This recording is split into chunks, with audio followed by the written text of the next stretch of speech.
I'm just gonna. All right, we are. It says we're live now. Oh, nice. Is it accurate? The world will never know. It is. Hello, everyone, and welcome to the Hylian Gamescast, episode 133. Today we're going to be talking about the new Nintendo Switch OLED model, a little bit about Zelda Breath of the Wild 2, Skyward Sword HD, and maybe touch on a couple of other things, and then we're going to get into your questions on the Zelda mailbag. We already have a good list of Patreon submitted questions, so if you want to guarantee to have your question answered, you can also become a Patreon supporter, or you can give us a super chat, and then you won't have to wait until the mailbag. We'll just answer it as soon as we see it. And today, sadly, 𝐓𝐼𝐢 and the Geek Apprentice will not be able to join us, and I thought it would be kind of fun to just have Daniel and I here then, instead of getting on a guest, because we have a list and the criteria today. So Daniel, for those who for some reason may not know, what's been going on with you? Do you have anything cool on your channel that they could check out? Oh, sure. Yeah, Jesse said I'm good enough for him to still have a podcast today. Things are going on. I actually have a new video coming out on Friday. It's another Wind Waker dungeon design video. It's sort of examining the ins and outs of the Earth Temple, and I think it turned out pretty good. It's a long one though. It's almost half an hour long, but it's pretty in depth. It's a great dungeon. It's a good. I think it's good. Otherwise, if anyone's like, oh, I'm curious about Metroid, because everybody seems to be it seems to be piquing everybody's curiosity since Dread was announced. I have a very good video that is everything you need to know about Metroid. If you're like whether you're a first-time person trying to just get into the series, or a returning fan who's looking for a refresh or something, So either way, I'm cranking things out basically weekly. So mostly Zelda stuff though. So you're in the right place if that's your fancy. But that's enough of me talking. Is it though? Jesse, what about you? What you got going on? Other than your great theory debunking video that you put up today, which I loved, by the way. I was surprised it didn't get more negative comments. Okay, I was scared for a moment because my live stream was only showing up as 360p as like the max option, but I refreshed it and now it's letting me do it at 1080p. I was worried that it wouldn't be good quality for everyone watching, so that had me nervous. No, I was kind of a little bit nervous whenever I seen that, I thought there would be a lot of people on it just being negative, because I'm saying what they want to happen may not be what is happening.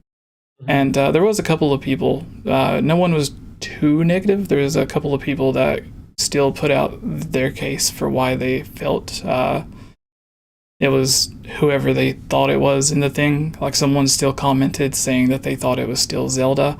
And I'm like, well, her chest would be showing, which is something that people in the comments pointed out, because he's wearing that robe that like goes down one side of his chest. So I was like, yeah, that's actually a good point. Like, Nintendo wouldn't do that. They would not. Yeah, that would not be an outfit that Link or Zelda wears.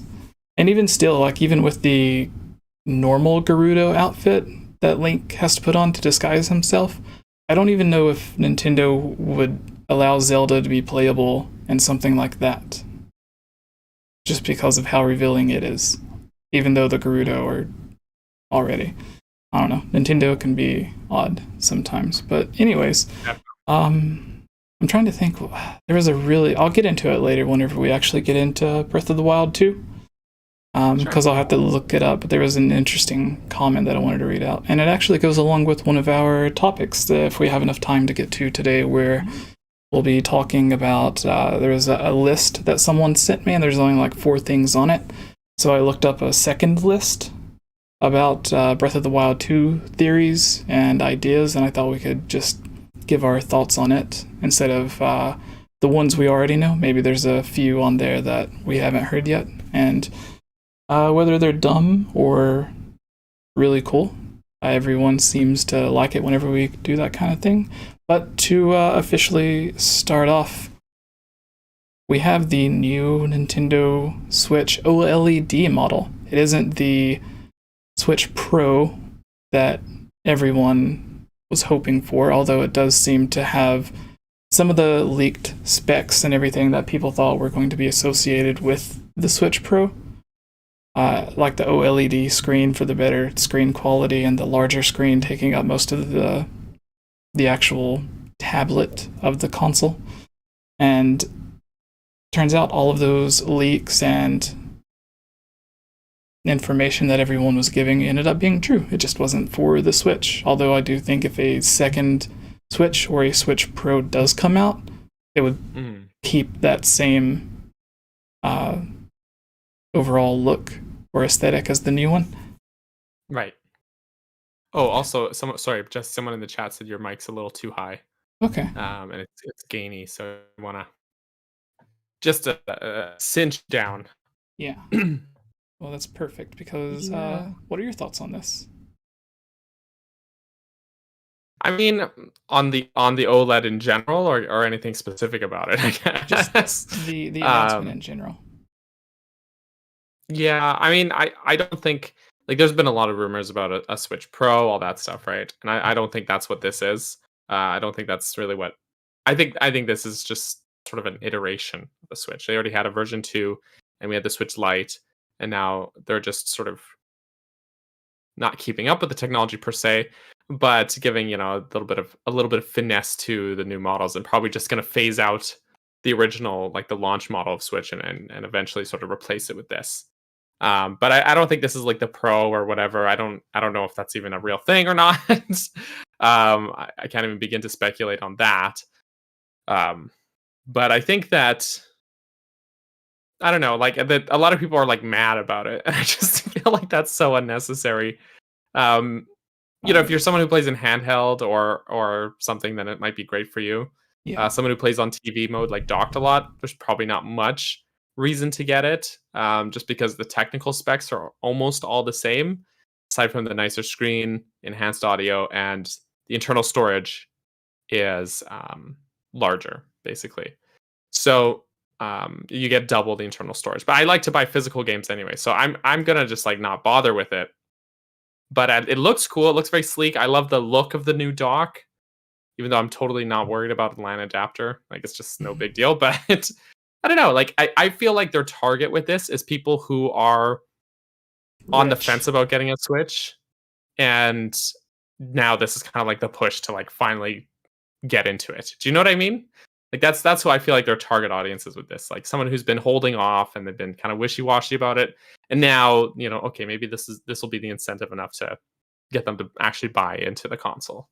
So I don't know. That's my thought. It's like, it's fine. I'm probably not buying it, but it's cool. You know what I mean? That's all. That's my thoughts about that. Yeah. I think I actually will be buying it, if only for it to be a convenient reason, because Layla's always playing my Nintendo Switch, so I can kind of use this as an excuse to just give her mine and then buy myself the newer one. Because as you seen my Switch when I was in LA for E3 with all of you, I think both years it was not necessarily super damaged, but it was really well used, or maybe unwell. Well, you had to replace the Joy-Cons as well, didn't you? Yeah, I replaced the Joy-Cons a couple of times. At the very top of the Switch, there's where the fan blows the air out, and it has like the plastic strips covering, like keeping the little hole on top together. Yeah, right. A bunch of those little plastic bits are broken for some reason. I don't know why. Oh. Maybe it was something with my little brother or Layla, but I can't, like, I've always tried to be careful with it, but it could just be like use over time. Look at this. You just reminded me. This is my Switch. My launch day Switch. This corner, I don't know how this happened. I just noticed it one day, that there's basically a chip in the casing on the corner here. Just try and get that to focus here. I don't know how that happened, but I think it's the Nargles. That must be it. It hurts me emotionally. But again, I'm someone who mostly plays in docked mode. So I don't know. Like that's not enough for me, I guess, to go out and buy a fourth Switch. Technically, I have in my house 2 Switches and a light as well. So that would be I don't know. Like that just it's already excessive. You know? Yeah. So it's no biggie. But no, I mean like that also makes sense. As if it's just like you want a minor upgrade, it's only $50 more than the base model. Um, Maybe it's time to just sort of like do a minor upgrade or replace it if yours is damaged. Then that totally makes sense. Yeah. Yeah, like they did this a lot with the 3DS and DS, where it was like no Mhm. major upgrades, it's just larger. And the Right. That's like the equivalent 3DS to, XL. yeah. And then the Yeah. new 3DS, which was a little bit more powerful.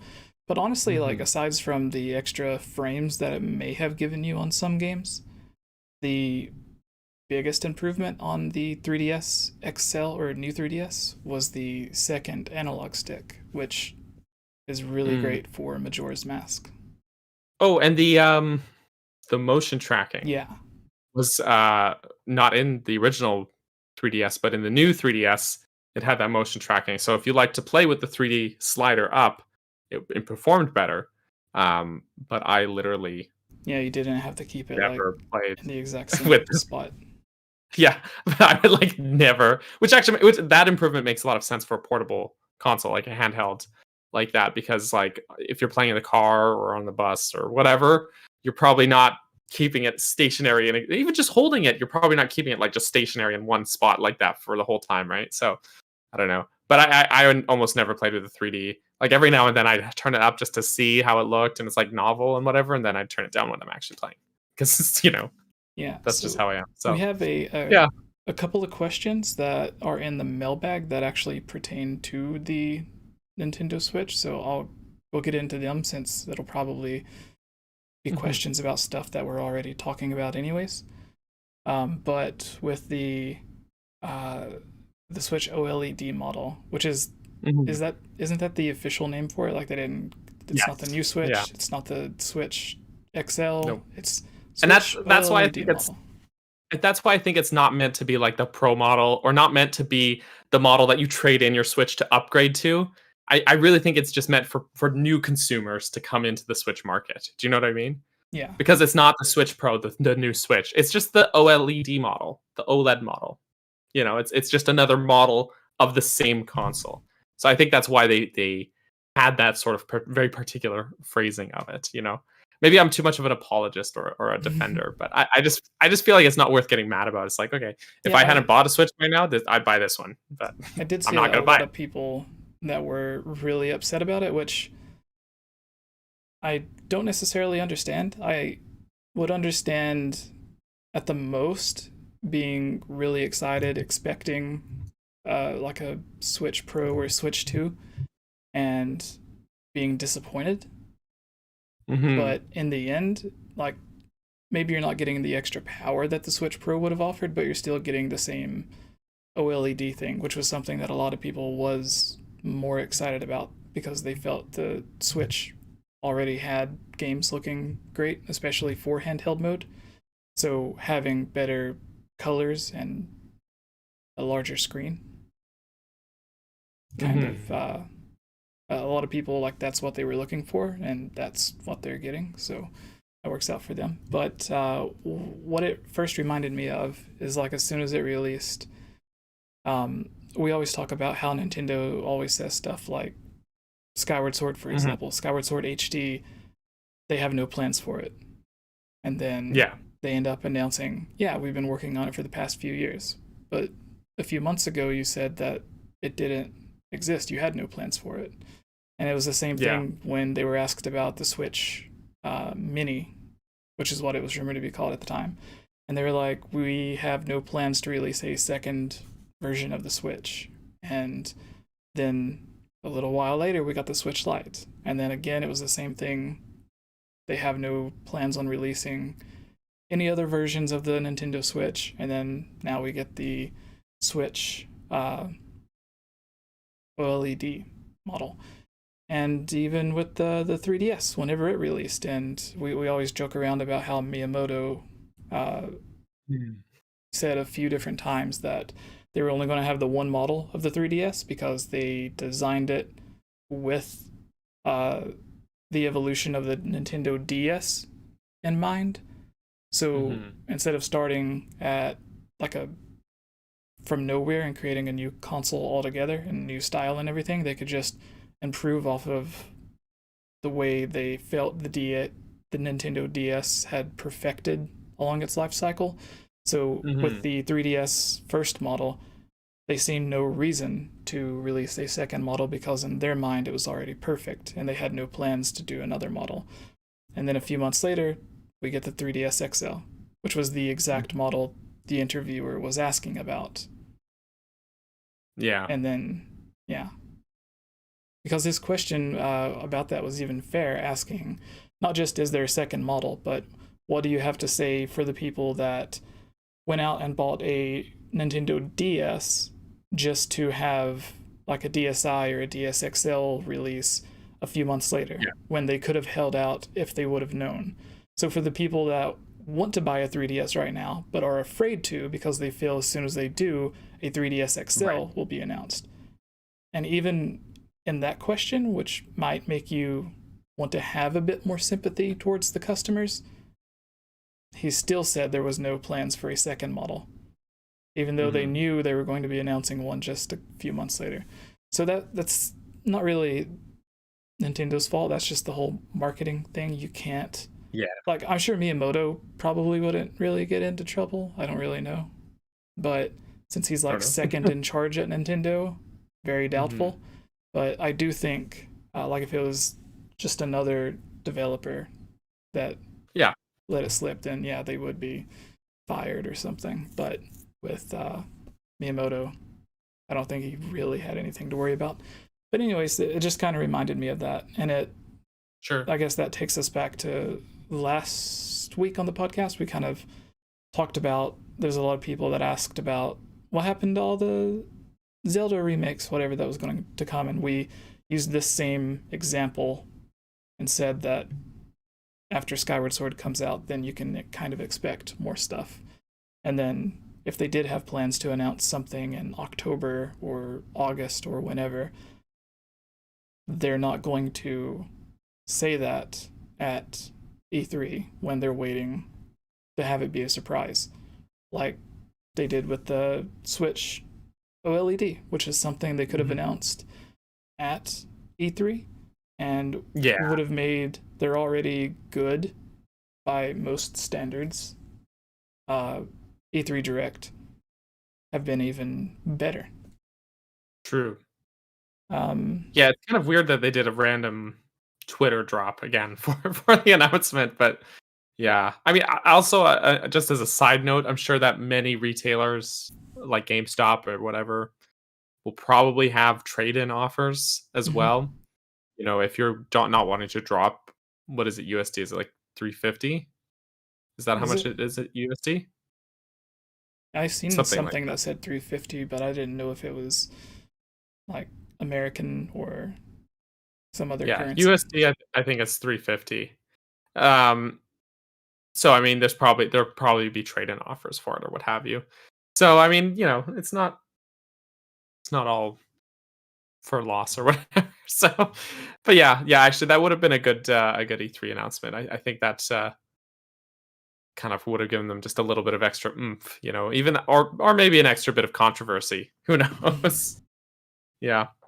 So another thing is I did see that the dock itself, which is a new version of the dock, is going to be like you're going to be able to buy it on its own.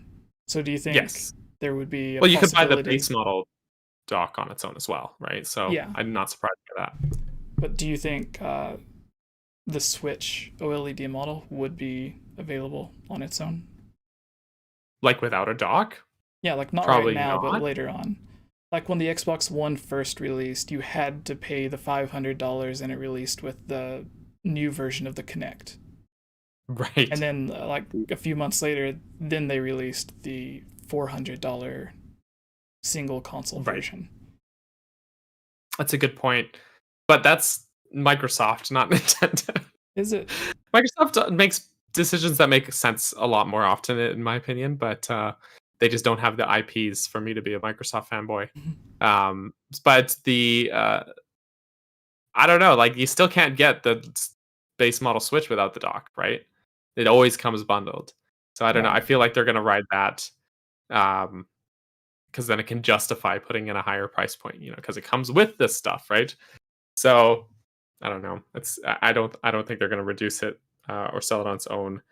But it is worth noting that the OLED Switch dock, like the new Switch dock with the OLED with the built-in LAN adapter or whatever, and the base model are going to be interchangeable. So you could use either, the launch Switch or the OLED Switch on each other's docks and vice versa with no problem. And that's because inside, aside from the Ethernet, they're identical on the inside, apparently. Although I think the OLED dock looks really sleek. It looks very nice. I like the curve. Yeah, I think the white looks good, and there's the sort of breathing lights. But it is worth noting that this is a very Apple sort of look. But yeah, I think it looks lovely. But I probably won't buy it. So yeah. I don't think you had this idea, but I did. I mentioned it right before we went live while I was getting everything set up, but because all of the specs and everything inside of it are supposed to be like everything except the screen size and the design is it's basically the same as the Switch Lite or Switch, like just the one that replaced the original version. And I mentioned like how they released Skyward. They announced Skyward Sword HD, and all we knew was what they shown. And then it was like a month or two later, they announced the amiibo, and then a month or two later, they gave more details, or a month later, they gave more details on the motion control versus the handheld control, right? As well as even after E3, they finally gave more details on like quality of life improvements and stuff, which we talked about on last week's podcast. Thank goodness for those improvements, honestly. But it was a slow drizzle of information. It wasn't like a big thing that released with all this stuff. There wasn't anything at the treehouse for it at all. It was like 2 months after the original announcement, you get more details on the amiibo, and then you get details on whatever a month later, and then a month later you get the quality of life stuff. So do you think right now, like they've given the most of the specs or all of the specs or whatever on the OLED model? Yeah, on their website. And they had a couple of interviews with some websites that I've seen.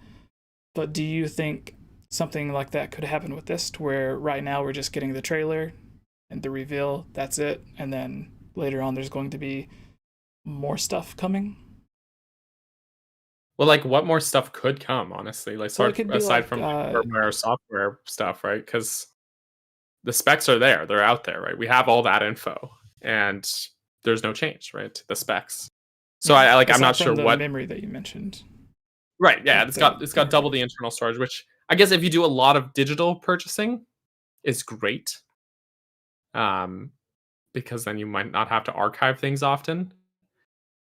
But if you're like me, who I always try and buy physical where I can, also I accidentally just unplugged my headphones, so I'm just gonna, don't mind me, just gonna.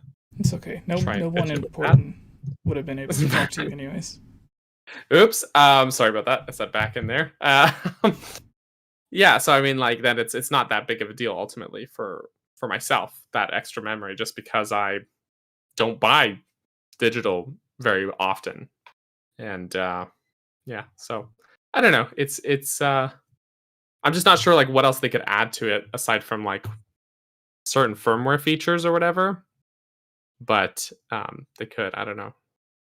But I feel like they would put it to both the base model and the OLED model then at that point. You know what I mean? Yeah. Well, maybe. So the second part of that, which was something else that I mentioned, which you said that you didn't think they would do, is we know the hardware inside the Switch Lite and the second revision of the Nintendo Switch. Not the OLED model, but the version that came out that had the The red longer box. battery life and everything alongside the Switch Lite.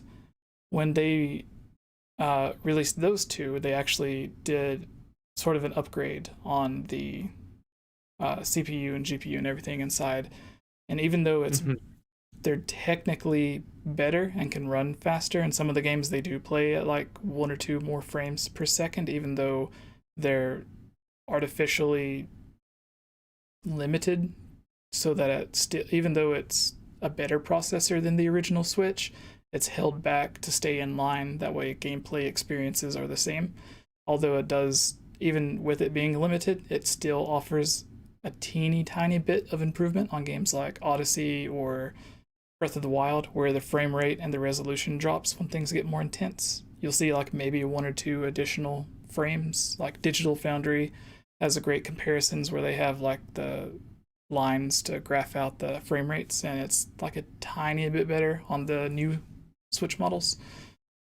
And my idea was they could keep all the specs the same, keep the same CPU and everything, but on the OLED version, like after a few months or something, right? Personally, I don't know if they would do it. I just think it would be something that would be cool and nice of them to do. But I honestly don't think that they would do it.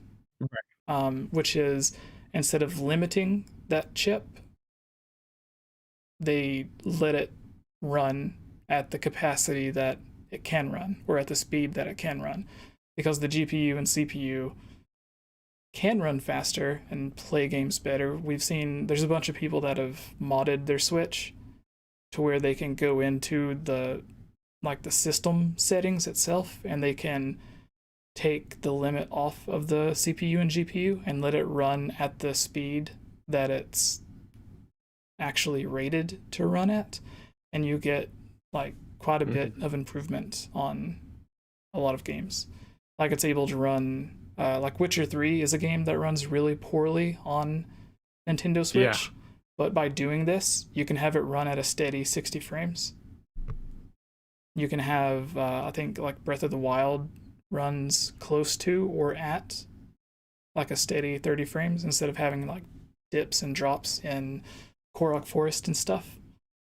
So it's not a huge improvement. It's more along the lines of like the new Nintendo Switch or new Nintendo 3DS and the regular 3DS, right, to where there's enough for it to be noticeable, but it's not a giant leap. So I think something like that would be interesting, and it would literally take Nintendo 2 seconds to do it.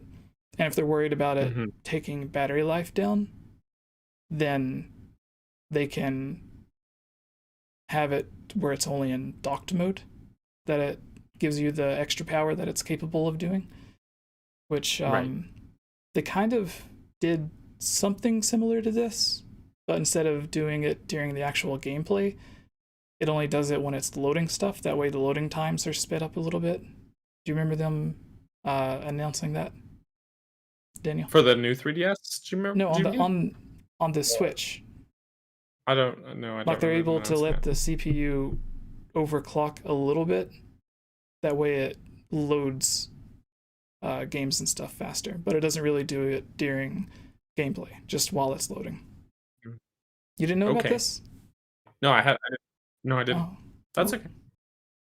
Cool. There you go. I learned a thing. Do you have anything else to talk about? Yeah, I mean, I was just looking it up just because they had a chart with the specs online, and I was just looking at it. And yeah, the only other thing that stands out to me, obviously the screen is almost an inch bigger, because instead of 6.2 inch LCD screen, it's now the 7.0 inch OLED screen, of course, right? Or 5.5 for Switch Lite. The only thing is that it doesn't say much about the audio side of things on the specs, but supposedly, according to the trailer Nintendo put out, supposedly there will be enhanced audio. And I guess I'm just curious about like how they're doing that or how enhanced it is. That's not really something that you can convey in that trailer Yeah. because it depends on what you're watching the trailer on to like convey that. Do you know what I mean? Like you can't Well, convey it because if I'm watching the trailer on my phone, it doesn't matter if the enhanced like it's not going to be able to show me that enhanced audio unless I actually have the OLED Switch in my hands. Do you know what I mean? So I guess I'm just curious at how that will impact things, or how much better, how enhanced is it? Do you know what I mean? yeah, I don't have But we don't. the Switch OLED model, like a picture or anything in front of me, but I know on the normal Switch, where the Mhm. speakers are, it's just like a teeny tiny little slit that lets Yeah, the they're sound really come small. through. So I wonder if like it's just a larger gap for more air to get to the speakers. That way it can be louder or better, or maybe they're separated further apart. That way you get more of the Mhm. stereo effect. Or it could Could just be. be something as simple as they just put better quality speakers in it because maybe the speakers that they had manufacturing ran out, so they had to get new speakers to put into the new model. Or it could just be something Yeah. where it's like a simple software upgrade to where it only ran at a certain kilohertz bit rate, and they just simply improved it and let it go up like a few yeah, Yeah. Okay. like it could be No, I mean that anything. makes sense. Like yeah, there's just a very real chance that it's just cheaper and easier to produce better speakers now than it was in 2017 Yeah, and 2016 when they were ramping up production, and so they just went with it because it was the easier, cheaper option now yeah. versus then. So you know what I mean? So I don't know. It's interesting. But it's one of those things that like you can't really show or convey in a trailer like that. It's been like I want to know about it, but there's no way I could, you know, not fully. You'd have to sort of experience it for yourself to know for sure. So Does it say yeah, anything about yeah. the But I guess battery life being different? battery life is the same. Because I Um, would imagine you would yeah, also be everything. able to buy, like in the same way they were able to buy a better Mhm, battery for the like revision of the Switch than you could get mhm. for the original Switch. So it was just cheaper, better for them to just improve it at a cheaper Right. price instead of getting the older one at the more expensive price. Like technically, Yeah. if they did that within a year or two, they would be able to do it again and get like the equivalent of a better battery at a cheaper price as well. Unless they just still Yeah. had tons of these same batteries manufactured. Yeah. It's apparently the same lithium ion battery that the base model or the standard model uses. Um, the Switch Lite uses a different one that's not as good apparently, but which is a bit ironic because the Switch Lite can't be docked. It has to Yeah. always be handheld. So it's I don't but maybe that's just so that I could bring down the Lite's price. But yeah, I learned something there reading about these specs.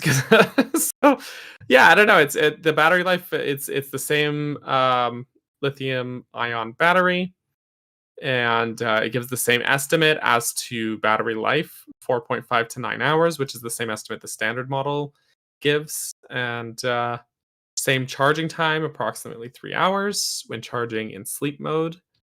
So yeah, it just like looking at the specs chart, it's identical, literally like identical, except for a couple noteworthy things. So like the only things that are not exactly identical is the weight is slightly more. It's like point 0.5 or 0.05 pounds heavier, apparently.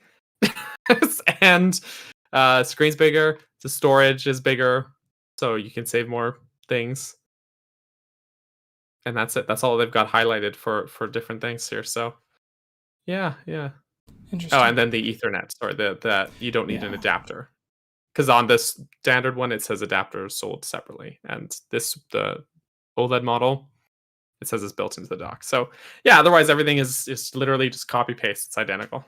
Yeah, that actually um it makes sense on not just because it's an upgraded Switch model, but also because Nintendo put out the announcement for like the 10th time that they were going to put more of a focus on their online Hmm. service and everything, which is something they said like several times in the past. And then just a couple of months ago, we on one of the podcast episodes we talked about how they quietly, I say quietly, but everyone was still talking about it, upgraded their network. The first big change we've seen was the additional online functionality for Super Mario Party. Right. And then I have the idea that the reason they weren't able to do Age of Calamity online in the same way that literally every other Dynasty Warriors game and spinoff has online multiplayer is because Nintendo's online service just wouldn't be able to handle it, which is why there's even a delay in something as simple as the Pokemon games. Whenever you walk somewhere and the other person moves, and it takes a second for it to move on your screen, even if they're standing right beside you. So I think the upgrade will work with stuff like that, and I think the Ethernet jack will just further help on stuff. Yeah, like if you're playing Smash if you're playing Smash Online, that'll help a lot, I'm sure. There's just something in the chat. I know someone, everyday gamer in the chat, mentioned that they sort of did a test, although you're not using the scientific method per se, but but you can't, against the battery life with the version 2 Switch, and said that it was double. The problem with doing a test the way that you mentioned is that battery life in devices like the Switch or your phone or whatever sort of degrade over time. You will never get the same battery life as when your console's brand new. So the only way to do a test properly like that is to buy a brand new base model Switch and a brand new version 2 model Switch and compare and have them have the exact same system memory and everything in storage, and then compare them that way, like both brand new out of the box. That would be the only way to properly compare them. But if say I'm comparing my base model Switch that I bought on launch day in 2017 versus someone's version 2 that they just bought yesterday, of course that version 2 one is going to perform better, because if someone had a base model that's a version 1, not a version 2 that they bought yesterday versus my 4-year-old Switch, that one's still going to outperform mine just because it's newer. The battery life just degrades over time, to the point where like my Wii U gamepad, which used to have amazing battery life, dies in like half an hour, just because of how badly batteries degrade over time. I've even, it's just the nature of things. So, so that unfortunately is not necessarily a good test to do, because you have to invest $400 to do it. What was it talking about anyway? But yeah, I mean, odds are that the battery life for a version 2 Switch, I think it was predicted to be like give you maybe about half an hour, maybe, of extra battery life, but it wasn't a significant improvement. Do you know what I mean? So yeah, I don't know if that helps. But yeah, it's hard to run that kind of test properly. So yeah. But odds are, so when people are, there's probably going to be people who test that same thing with the OLED model and say that the battery's better, but it is the same like model, like the same, serial number, or not serial number, but it's the same battery number, like the same battery type as the base model. So yeah, not much you can do. Not much you can do there. That's cool that he was able to test it, but even like doing your own tests aside, like I was just referring to like the spec sheet on the normal Switch, and then the new Switch, like you can just read that and it'll tell you like it has however many more hours of battery life. Does it say how much more exactly, or it does? How much is it? I'm curious. Okay. Like I don't even know what the exact thing is for the Switch Lite or the normal Switch or any of them. I just know it was like a couple of hours longer or something like that. And that could, I think it's both because of the battery being better as well as the CPU being more energy efficient, which also makes it, because it's more energy efficient, it doesn't put out as much heat, which means the fan doesn't have to spin as fast. So it's like a bunch of different things that all add up together. So I don't know if it's just the CPU that is the main cause, or if it's the new battery, or a mix of both, or whatever's going on. But I do know I found it. Yes. The launch day model, the version 1, had a battery life that was about 3 to 7 hours. 2.5 to 6.5 hours, around that, depending on what software you're using. The version 2 Switch is the one that's 4.5 to 9 hours, depending on software that you're using. So not double. It's about a third, maybe about 30% better is what, or you get about 30% more time out of it if both that you're comparing were brand new out of the box. I hope that makes sense. So yeah, Google. I did a Google. So, yeah. So we have a few questions to go along with the topic. Andy Wilkins, will the panel be getting the OLED model, and why? By panel, I guess he means us. Are we a panel? Yeah, do we count like as a panel?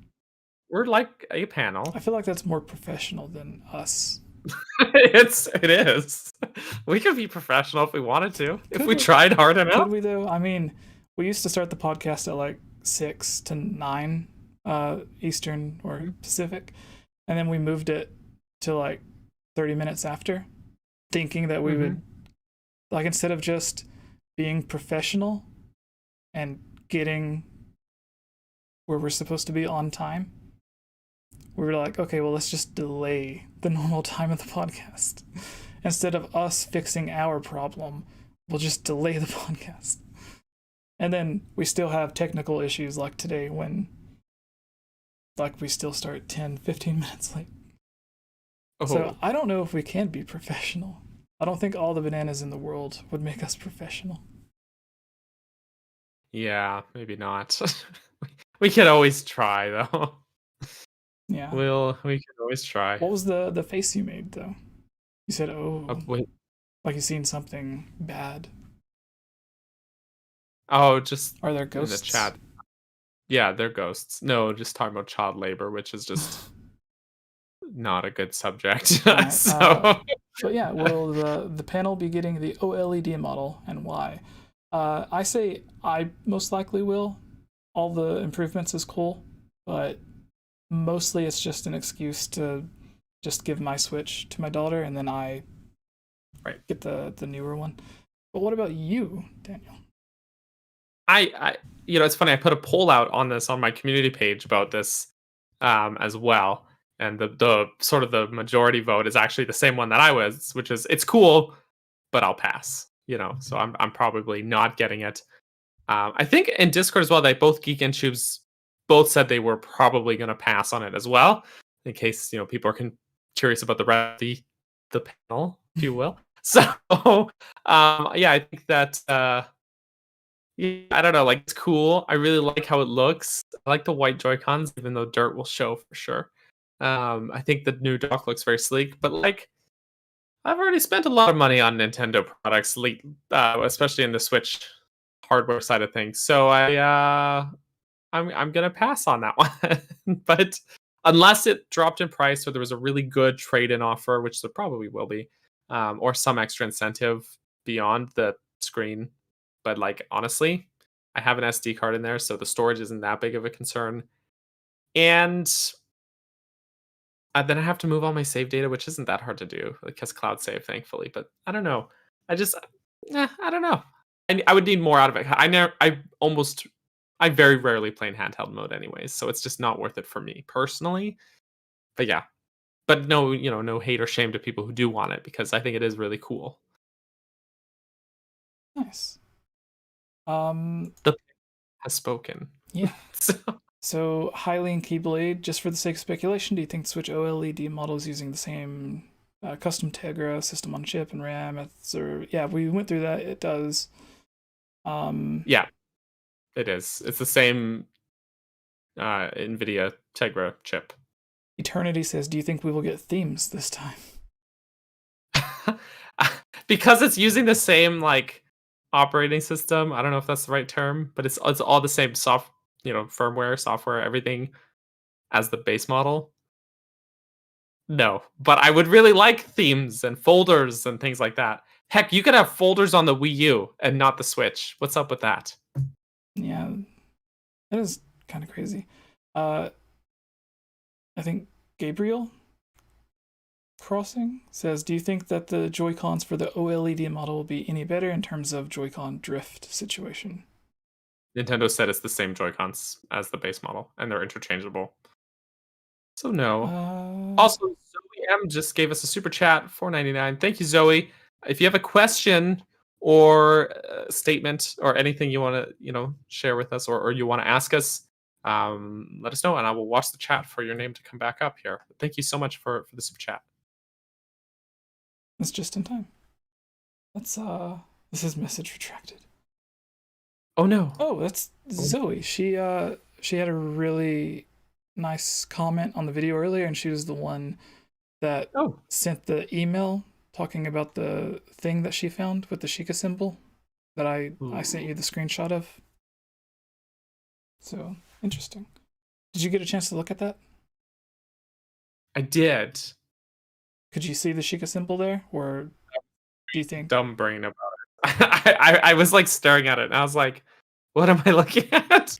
But it's probably just dumb brain Daniel. So don't mind me. It was just, mostly it was the Sheikah symbol on the ground next to where Link was standing, which I replied saying that it probably doesn't mean much because it's in the cave, and like 99% of the caves were probably built by Sheikah anyways. Like all of the I forgot the name of them. All of the shrines are like built inside of caves, whether it's directly underground or built into like the side of a mountain or something.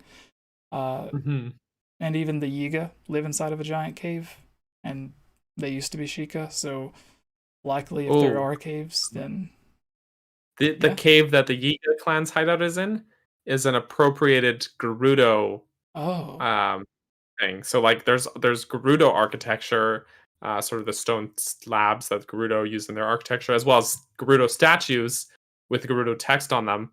And the Yiga have like painted and put banners over the statues with their own symbolism, which it's architecturally speaking a really unique marriage of those two styles. I think it's really fascinating looking at that stuff. The Yiga clan hideout's like a really neat area, but it's sort of it's like they've stolen this sort of Gerudo structure for their own purposes. It's really neat. I like it. So yeah, that is interesting. I did not remember that, or maybe I just wasn't paying attention to begin with. There's not 7 but 8 heroine statues in the foyer room of the Yiga clan hideout, and it's the same. They're the same except smaller. But the otherwise, other than the size, the same as the other 7 and separate 8th heroine statues that we see outside in the desert and the Gerudo Highlands, and with their sword in this pose and the Gerudo text on them.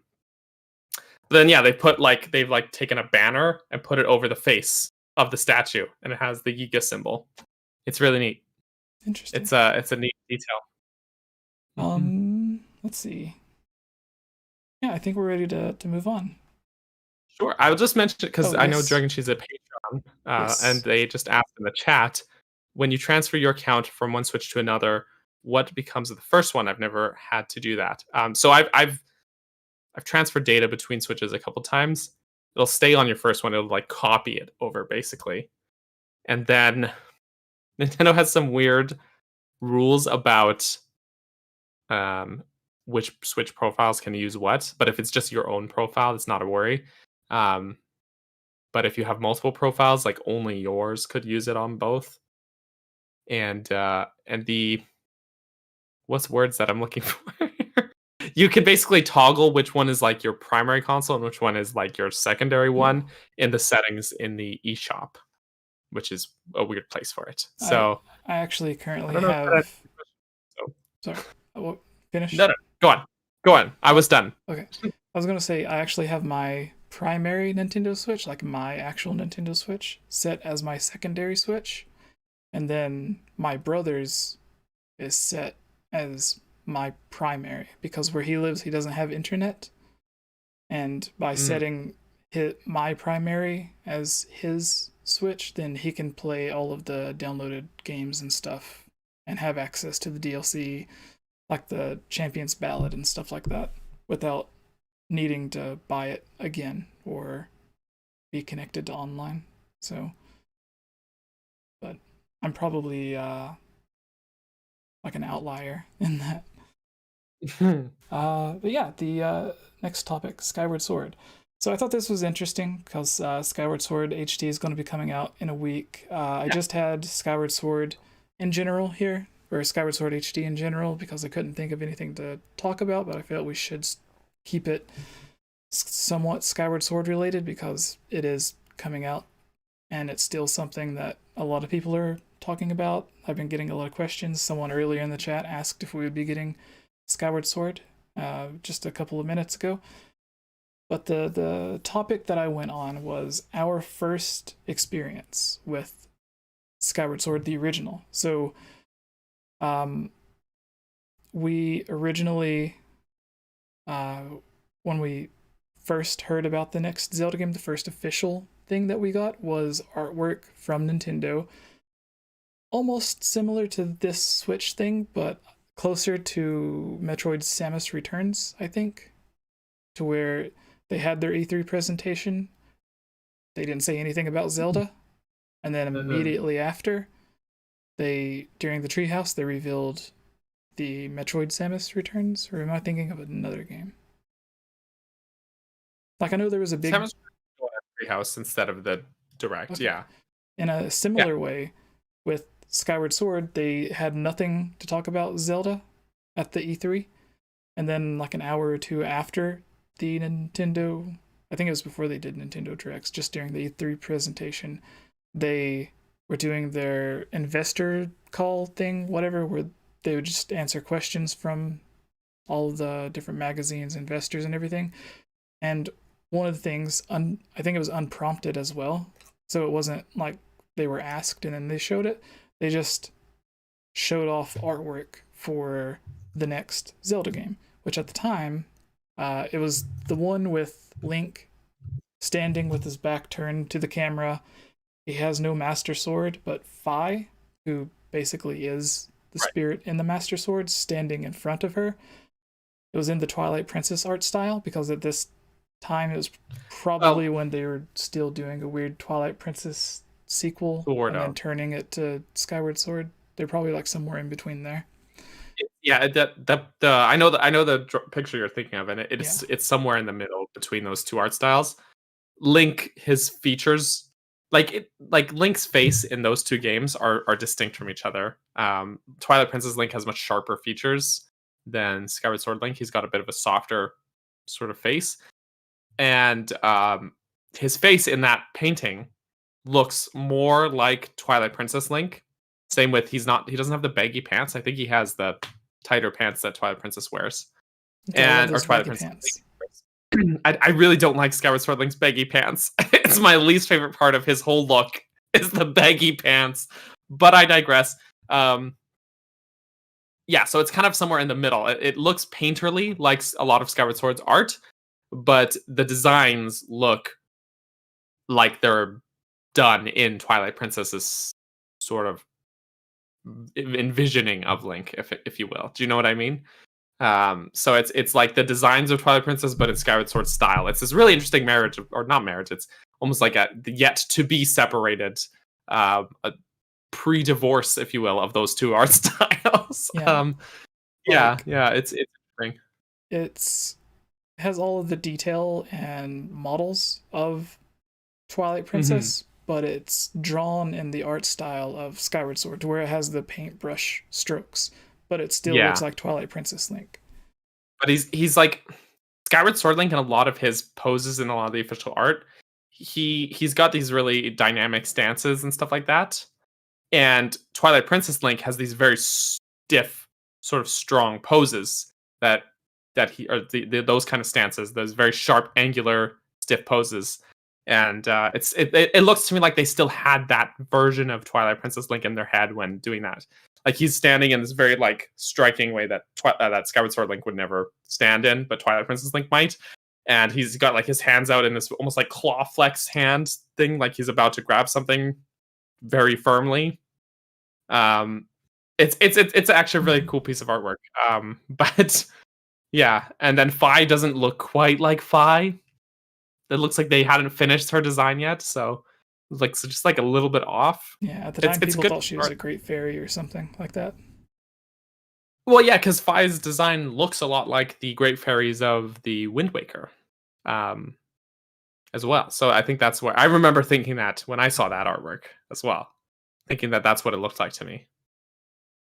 Hmm. I thought it was interesting that a lot of people thought Phi had to do, or whatever the nameless character was at the time, had to do something with the Master Sword because Link's sword was missing and she was kind of shaped in like a rough design of the Master Sword, which I thought was completely stupid. I was like, that is a dumb idea. I was like, that she looks nothing like the Master Sword just because like she's blue and purple. That is dumb. And then it turns out that was it. Like, yeah, that was exactly. There's a reason the Master Sword's not on his back, but even like maybe at the time the Master Sword was supposed to turn into I don't know, or it could just be like how you start the game without the Master Sword, even though like she comes to you and guides you to the Master Sword. So there are moments where Phi and Link are together and he doesn't have a sword, so I guess it still makes sense. I guess, yeah. But Skyward Sword, leading into it, was when I started writing for Zelda Dungeon. It was really cool because within a short amount of time, I went from being like a normal writer that didn't know anything to being the one of the two people that was in charge of the front page, like all of the news posts and training new people that came on to be writers and stuff. That was where I met Axel, who we've had on the podcast. Who first I loved the Zelda mailbag series that he did, which was called the Curiosity Shop. So it was really cool to have him on our version of that. So it was really, really cool thing. But yeah, that was where I first got into the Zelda community and found out there was all these different Zelda websites and a larger community and stuff. And then that led to actually getting Skyward Sword a little bit early, and so the person who, if I remember this right, so this girl called Glitterberry was someone who would frequently work with Zelda Dungeon and other Zelda communities, and she would translate basically any Japanese information to English for the different websites and stuff. And she was working with Zelda Dungeon to do that for Hyrule Historia when it first released, because it was also the 25th anniversary. And when I don't know exactly how the transition happened, but somehow she went from doing a fan translation for fun to help out and figure out the information herself with the different Zelda websites to being the person that they officially asked to do the official translation of Hyrule Historia. So maybe it's just because she did such a good job for free. They were like, maybe if we pay her, she can do an even better job. Maybe. But yeah, so it was a really cool experience, and then from there it went to writing for Zelda Universe, and then towards the end of Zelda Universe is when I started my YouTube channel and the original podcast before Daniel. There's a podcast with my friend Amanda. So if you're watching, thank you, Amanda, for helping me get started on YouTube, I guess. But Daniel, what was your Zelda experience like leading up to the release of Skyward Sword? Leading up to it, like everyone's watching our lead up to the Skyward Sword HD in real time right now. True. So, yeah, the original Skyward Sword. So it was 10 years ago, and just before, let's see, it came out on what, the 18th? Is that right? November 18th? I don't even know. I'm pretty sure that's what it is. I'm gonna look it up. I know whatever it was, I got the game about a week early and I was super excited and I played it for like an hour and then didn't play it again until like around the time that it actually released. So I went like 4 or 5 days having it early without playing it. You, that's unfortunate. Or that is, wow. I can't believe you. I was right. November 18th, 2011. That's not in focus. There we go. So yes, good memory. Exactly 1 year before the Wii U came out, actually. But the Skyrim had just come out. I was like very into Skyrim. I was like way into it. Really enjoyed it. And when Skyward Sword came out, I was too broke to buy it. So I actually didn't get it on launch. I actually got it that Christmas as a present from my mother, my madre. However, no, it was not. It was, you know what it was? It's a funny story. Is my mom bought it for my nephew, who at the time was... She bought it for me. 5 years old. No, he was 5 years old. And he was not really that into video games and not good enough at them either. So and she bought it for him for Christmas and showed me, and I was like, coming out. So yeah, you know what? I will wholeheartedly admit I was jelly. I was like, you're buying it for him. You know, I'm right here and would love this, but you're buying it for the 5-year-old instead, who is, and I correctly predicted, going to, and he did, destroy the disc before he can finish the game, and that did happen. But it only took 3 years, maybe. But I'm glad the real Daniel's finally revealed. There we himself. go. So, anyways, I kind of, you know, maybe I didn't handle it in the most adult way. I was like, but I voiced my concerns. Like, you're really gonna buy it for him? You got him the special edition gold controller and stuff, and not me, and I'm the one that's like known for being the Zelda fan in the family. Like, I was a little like, ouch, like really. But my brother, who I love dearly, heard my complaints and bought me the game for that Christmas. So he's like, I got it for you because I know that's what you'd be into, and you voiced those concerns, and those concerns I was correct about. So I got it for Christmas, but then I couldn't play right away because I didn't have the Wii Motion Plus attachment that was required for it, which plugs into the bottom of your Wii remote there so that it can use gyro functions, for those who don't know, which are now built into Switch controllers. So I had to save. I was like very broke at the time. So I had to save up money.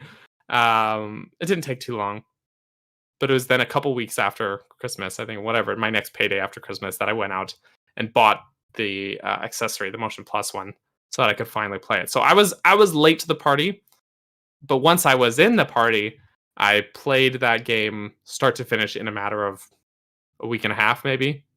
Like very fast. I like powered through the game. Like I was like, again, this was before I was married, before I had a child or anything. So I basically was that time. I was like, get off work, come home from work, play Skyward Sword till I'm like too tired to exist anymore and pass out, and then wake up the next morning, play for a bit before I have to go to work. You know, eat sometime in between all of that or during playing. Go to work, get home from work, and play more Skyward Sword. Like that was like my existence during that time. So unlike Jesse, who had it early and didn't play it, I got it late and played the hell out of it. I actually really enjoyed my time with it. I don't want to spoil it because I know there's a lot of people who are going to be playing it for the first time that are probably watching this.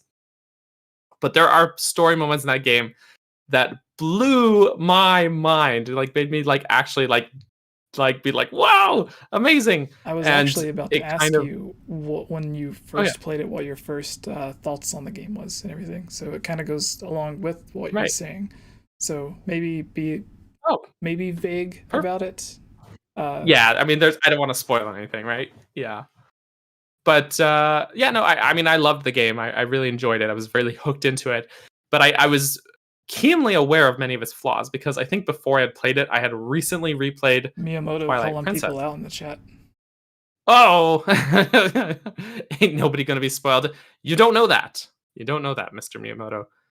Because there are some people who are just ignorant to the series until now and are like just now getting into it. Do you know what I mean? Yeah. So like I'm sure that most of our fan base probably does know it. Ours, like as in on this channel. I did but even still, I want to be courteous to those who experience where someone had left a comment on a video. I think it was about Breath of the Wild. One of the videos we made when that rumor was going around that Skyward Sword would have a strong connection to Breath of the Wild, and I used some Right. Skyward Sword gameplay from like the cutscenes or something, and I mentioned something from Skyward Sword, and they were like, Yeah. "Oh, that sucks." Like I hadn't played Skyward Sword. They weren't rude, like it wasn't a rude comment, so I kind of felt bad about it. Mhm. But if it was a rude comment, I would have just been like, "Oh well." Oof. Yeah, but I mean, like it is a 10-year-old game, so that's fair. But still, yeah, I don't know. Like you will still it's still good to be courteous. Although Aonuma did actually spoil some of those better story moments when announcing the game in February, which I was like, why? But I think that what he did say was just to entice people, like to hook people in, being like, oh, that's what the game's about. I gotta get that. So, but anyways, yeah, I really enjoyed my time with the game, but I was keenly aware of the flaws that it had because I had recently replayed Twilight Princess Weird before gameplay. playing Skyward Sword on the Wii, and that was actually something I struggled with. Is I had gotten pretty used to Twilight Princess's control scheme on the Wii, which I found was pretty intuitive. You did have your waggle, which you can feel however you feel about it, but the Wii remote was very good as a pointer device for aiming your bow and claw shots and etc. Right? Uh, Very snappy, precise aiming. But Skyward Sword's case, the control scheme is pretty different from the Wii version of Twilight Princess, and it really threw me for the first good few hours of the game. Yeah, it doesn't really need the like it uses the sensor bar a little bit, Right. but it's not. It's mostly reliant gyro. on it. Yeah. Yeah, but it was actually the button layouts that messed me up the most Mhm. because in Twilight Princess, you can map on the Wii version 4 items. I think it's 1 to 3 of the D, like an item to 3 out of the 4 D-pad directions, and 1 to the B button. I think it is. Whereas in Skyward Sword, you can have and then 1 to the A button. That's what it is. And then in Skyward Sword, you can have 1 item equipped, and it's mapped to the B button, I think. And there's some menu things that are different, like A and B being kind of like not congruent in the same way that Twilight Princess was. So, anyways, it's just like an adjustment I had to make going between those games. And but I was like really sucked into it, and and like basically like I at the time I lived with roommates in a 3-bedroom apartment, and we were splitting sort of like the rent roommates sort of thing, and I had a TV in my room, and I was basically just living in that room, my bedroom, just playing that game all the time. And I remember distinctly having a conversation with one of my roommates, who actually is that same brother. We roommated together for a while, who had bought me the game, and he was like, "Oh yeah, so I heard the game's not that good," and I'm like, "No, I really like it actually. I think it's not as good as many Zelda games." Than some of my favorite Zelda games, but I'm really enjoying the story. I really like it actually, and I think the sword, like the motion control, is really cool actually. And he's like, "Oh, okay, well, maybe I'll give it a try." And he never did, but that's fine. But I just have that very distinct memory of him like leaning in my doorway, being like, "Yeah, so I heard this game's not that good," and me being like, "No, it is actually." So, but you know how the internet he hadn't played it, so he just read stuff on the internet, right? But gosh, this was I cannot believe how long ago this was now. Yeah, but it was a lot of fun, and definitely a game that I would have recommended to people. And no one was like, I would show my friends it. I'd like have a friend over, and I'd be like, "No, and look at this, you can swing the sword," and he's like, "Uh-huh, okay." I'm like, "No, it's cool." So I remember yeah, it was I had a fun time just showing my dad and my little brother, like, if you move your wrist, he moves his wrist. right. I was like, look how good, look, it works. Yeah, I was not one of the people who had issues with the like motion controls not working. That was not a problem for me really. That a lot of people experience. So I don't know. But I think even then there's some stigma about like Wii games, and you have to play them standing up, like flailing your arms around. And I'll tell you, you don't, because when Skyward Sword first came out, I basically played the whole game start to finish in bed. So you know, and I was able to do it just fine with no motion control issues at all. So and very comfy in bed. So there is that. Yeah. There's one other thing that I'm completely forgetting about, but yeah, I mean that was the game that successfully got me to stop playing Skyrim for a while. Interesting. And when Skyrim was brand new, so that's got to be worth something, right? Yeah. When the game first came out, what were your overall thoughts on it, and like the dungeons and stuff like that? The dungeons are very fun, and I think a lot of the item usage is really cool. But I do remember being kind of, and this is still a complaint that I have that I know you share, the lack of sort of like Hyrule Field, the segmentation of the overworld. I'm not a fan of that. And it does allow for the game to have more scripted sequences where they can very precisely funnel you into certain directions, and it works well for the gameplay and the story.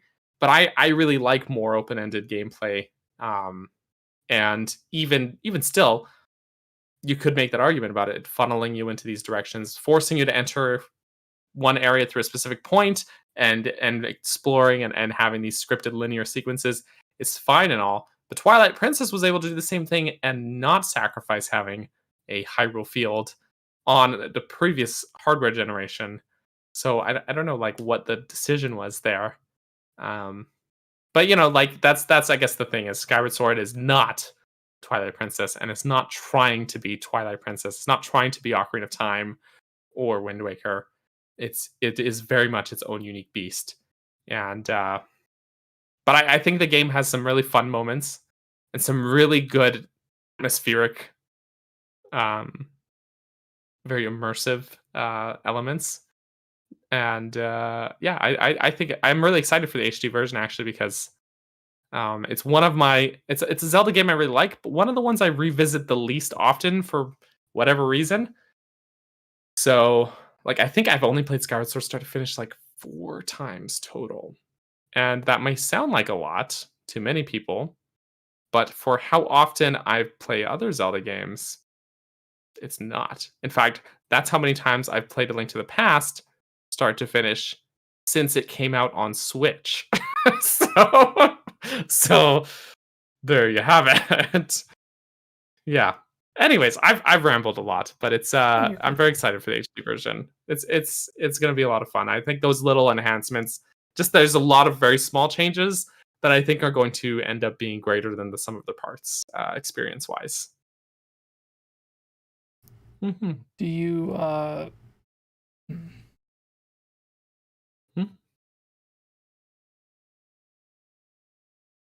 trying to think. Not looking back on it now, but while you were first playing it, if you can remember, what were like 2 of your biggest complaints? Or are they the same as you have now? They're pretty much the same as I have now. Like, there's the one I already went into detail about it.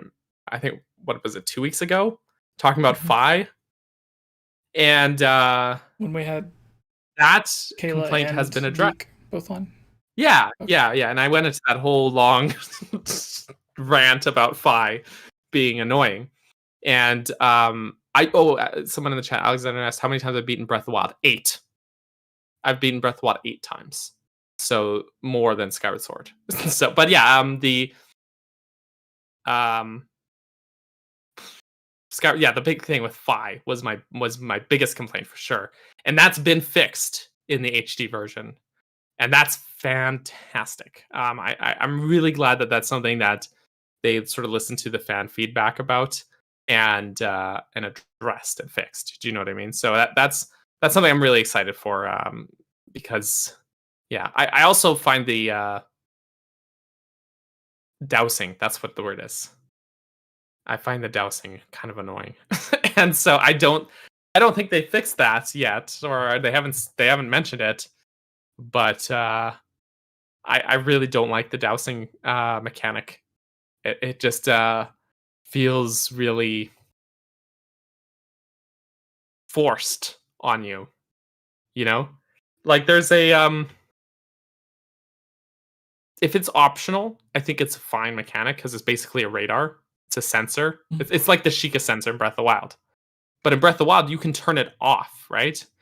And in at the very least in the original version of Skyward Sword, you can't turn it off. You are told repeatedly that you have to use it several times in the game.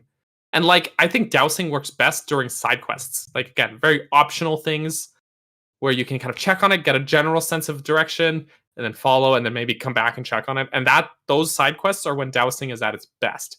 But during like the main quest, like when in Faron Woods, when you're looking for the 𝐭𝐭𝐞𝐫s, and Fi is constantly jumping down your throat saying, you have to use dowsing to find them. Now you have to use dowsing to find where Zelda went. You have to use dowsing to see where the next dungeon is. And it's like, there's not that many paths to go. Like, I'm gonna find it. Like, the thing is that the level design, the world layout is built in such a way that you're naturally going to get to those locations anyways without dowsing. So that's when it was problematic to me. So that remains to be seen if dowsing is going to be addressed in the HD version or not. But I think that because Fi's advice is going to be completely optional, I think that it might be too. Because usually it's Fi that's giving you alarm sounds telling you to use it, right? Do you know what I mean? Yeah. Yeah, so we'll see. I think it all should be good. Mm-hmm. Although I hope that is something that I would like to see them fix, to where you're just not constantly holding it out and then following them. Mm-hmm. Yeah, or you should have the option to just not use it at all if you don't want to. Like I think it's a fine feature if it's optional. And if you're stuck somewhere, you legit have no way to go, having like a radar option is fine. I think that works well. It's just when it's forced on you that's where I take issue. So, yeah. All right. Is that everything for Skyward Sword? I think so. Someone mentioned in the chat about Zelda being playable, and then Aiden came in with a very sensible comment saying that it can't be because they would have to change the entire story of the game, and that's true. So, yeah. Would they? Well, the thing is, actually, we talked about this on a previous episode because Zelda gets separated from Link at the beginning, right? Yeah. She gets tossed in the tornado. You have to go save her. That's your motivation. But also, Zelda does not use a loft wing. Link does. So Link, you traveled like between these areas by flying to them. Zelda doesn't do that. So they would have to change the progression structure of the overworld to accommodate that, or change the story and have her be able to fly up, but then she wouldn't need your help if she could do that. So it would be too much work to change to make it work. Nintendo's not going to do that. So they're not going to change the structure of the game or the world. They're just going to polish things for the HD version. Yeah. Before we go, an interesting thing that I thought of or remembered was in Hyrule Historia, the book we mentioned earlier that came out around the same time that Skyward Sword did. It was basically like creating a champion, but for Skyward Sword, because it had a lot of the same stuff in it. It just also had additional stuff about other Zelda games. And the really cool thing with that is in the actual map for Skyward Sword, you have each area, like you have the sky clouds, and then you have each area like a circle at the top, a circle at the bottom right, and a circle at the left.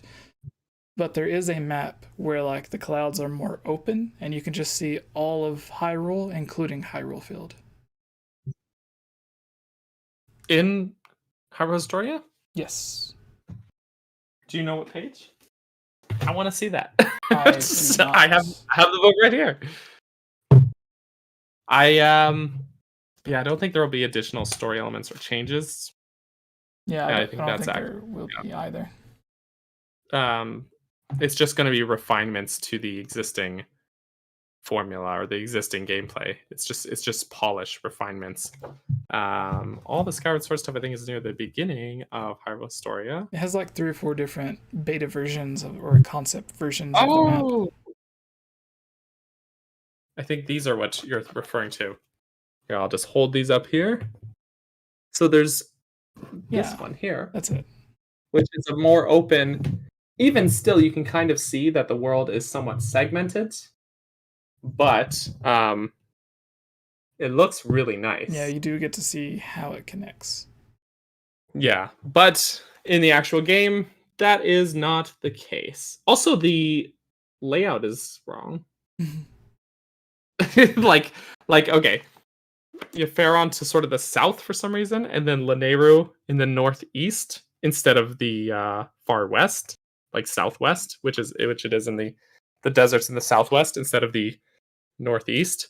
And then you have Eldin, which is at the northwest instead of just straight north.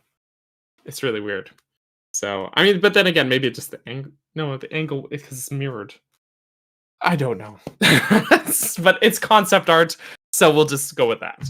So, yeah. Yeah. I do like these books, though. I'm actually shocked at how well this has stayed in good condition over the last 10 years or so. Almost 10 years that I've had this book. So, our... Jesse. Yeah. Go on. I'm trying to find... So there was the list of Breath of the Wild theories. The one that I added seems to not be on here. As you were mentioning. I haven't...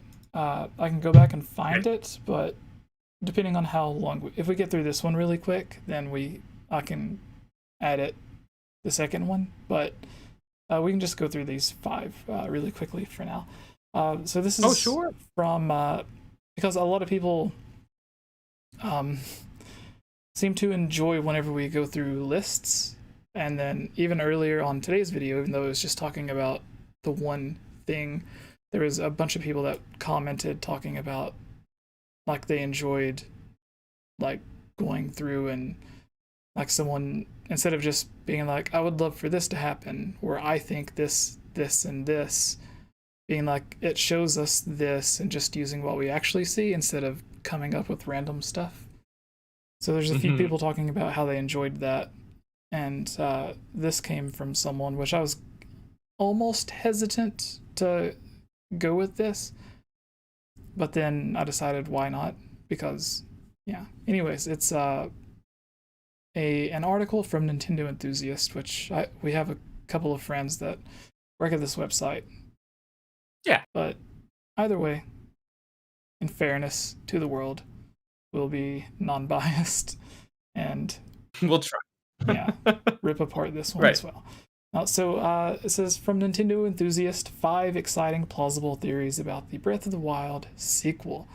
Do you want to take the first one here? Sure. It's funny they put plausible right in the title there, but we'll see. We'll see how plausible they really are. So the first theory, number 1, that they have written here, it's about time, is the title. That's a pun, I think. Time manipulation is hardly a new concept for Zelda, and there's a reason to believe it's returned once more. I see no reason to believe. Well, maybe. We see the reversing time thing, but we'll see. We'll see what they say. Reverse vocals are audible in both trailers, and no one has made any concrete sense of them yet. I suspect they might be a straightforward hint regarding the inclusion of time-based shenanigans. Link's new arm appears to let him rewind the flow of time. I love shenanigans. Bananigans. Link's new arm appears to let him rewind the flow of time for a spiked boulder, and also dive into the sky after a water droplet is seen moving in reverse. Gameplay mechanics are often directly tied to the core themes of Nintendo games, and since Nintendo believes that revealing the title of the sequel would be a spoiler, that could be our biggest hint towards this being credible. Interesting. So that, they have to mention it. Link's longer hair is not evidence, by the way, because it's not actually longer. Green outfit and arm bear striking resemblance to both the mummified Ganondorf and the ancient hero referenced on tapestries in Breath of the Wild. You know, they had me up until that sentence, Jesse. They really did. And then they ruined it. Why is this? Because it makes no sense. This feels like it's alluding to either the good Ganondorf theory or the ancient hero theory or both or somewhere in between. And I'm just like, it's just Link with his hair down, guys, and he has a new outfit. I really think that's that. I really think that's the truth. But anyways, so there's a person that I really like that works at IGN, and they had a post on Twitter talking about like, oh, this is two different Links in the trailer. They look completely different and all this stuff. And right. Especially if you watch the video that I went through with today that I uploaded earlier, there is nothing at all that's different. Like, they have the same running animation. They're the same height, same size, same body build. Yeah. Even the hair, that is the most obvious thing that a lot of people point out, is exactly the same. It's just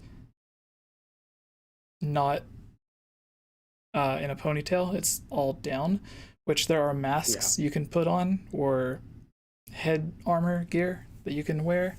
And Breath of the Wild 1, which lets his hair down. Like some of the example I used in today's video was one of the Divine Beast masks that you get, and it allows Link to have his hair completely down in the back, and it's literally the exact same length as it is in the Breath of the Wild 2 trailer. And you see a lot of people doing really great artwork, so I'm not saying the artwork is bad.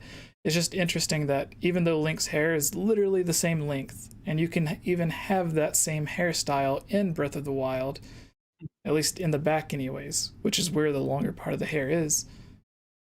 Even though that same style is there, and it's the exact same length and cut that it's always been, now everyone's focused on him having longer hair, where you see artwork with like hair halfway down his back. And the artwork's really great, but I just felt like it was kind of interesting because nothing at all changed about his hair. You can have hairstyles in the original game where it's exactly that length, the same style, it flops around the exact same, but now everyone's it's like they're imagining him with longer hair now, which isn't the case. And he has the exact same arrow quiver with the exact same arrows.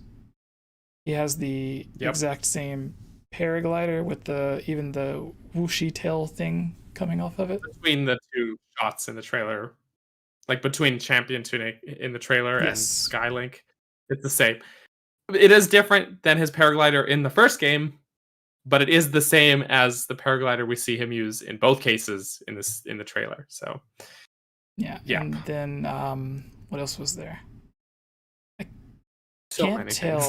So I did an up-res like 4K 8K version of Breath of the Wild 2, and it's hard to make out, but it even looks like he's wearing similar earrings in one of the scenes. So like even like the small details are still the same. It's just his arm that's different. And then even with his arm, we literally see his arm getting attacked by the thing that would end up causing the green hand to presumably bond to his hand.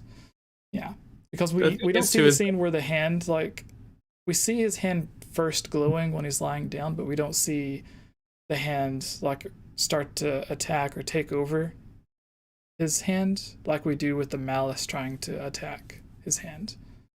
So that's why I say presumably.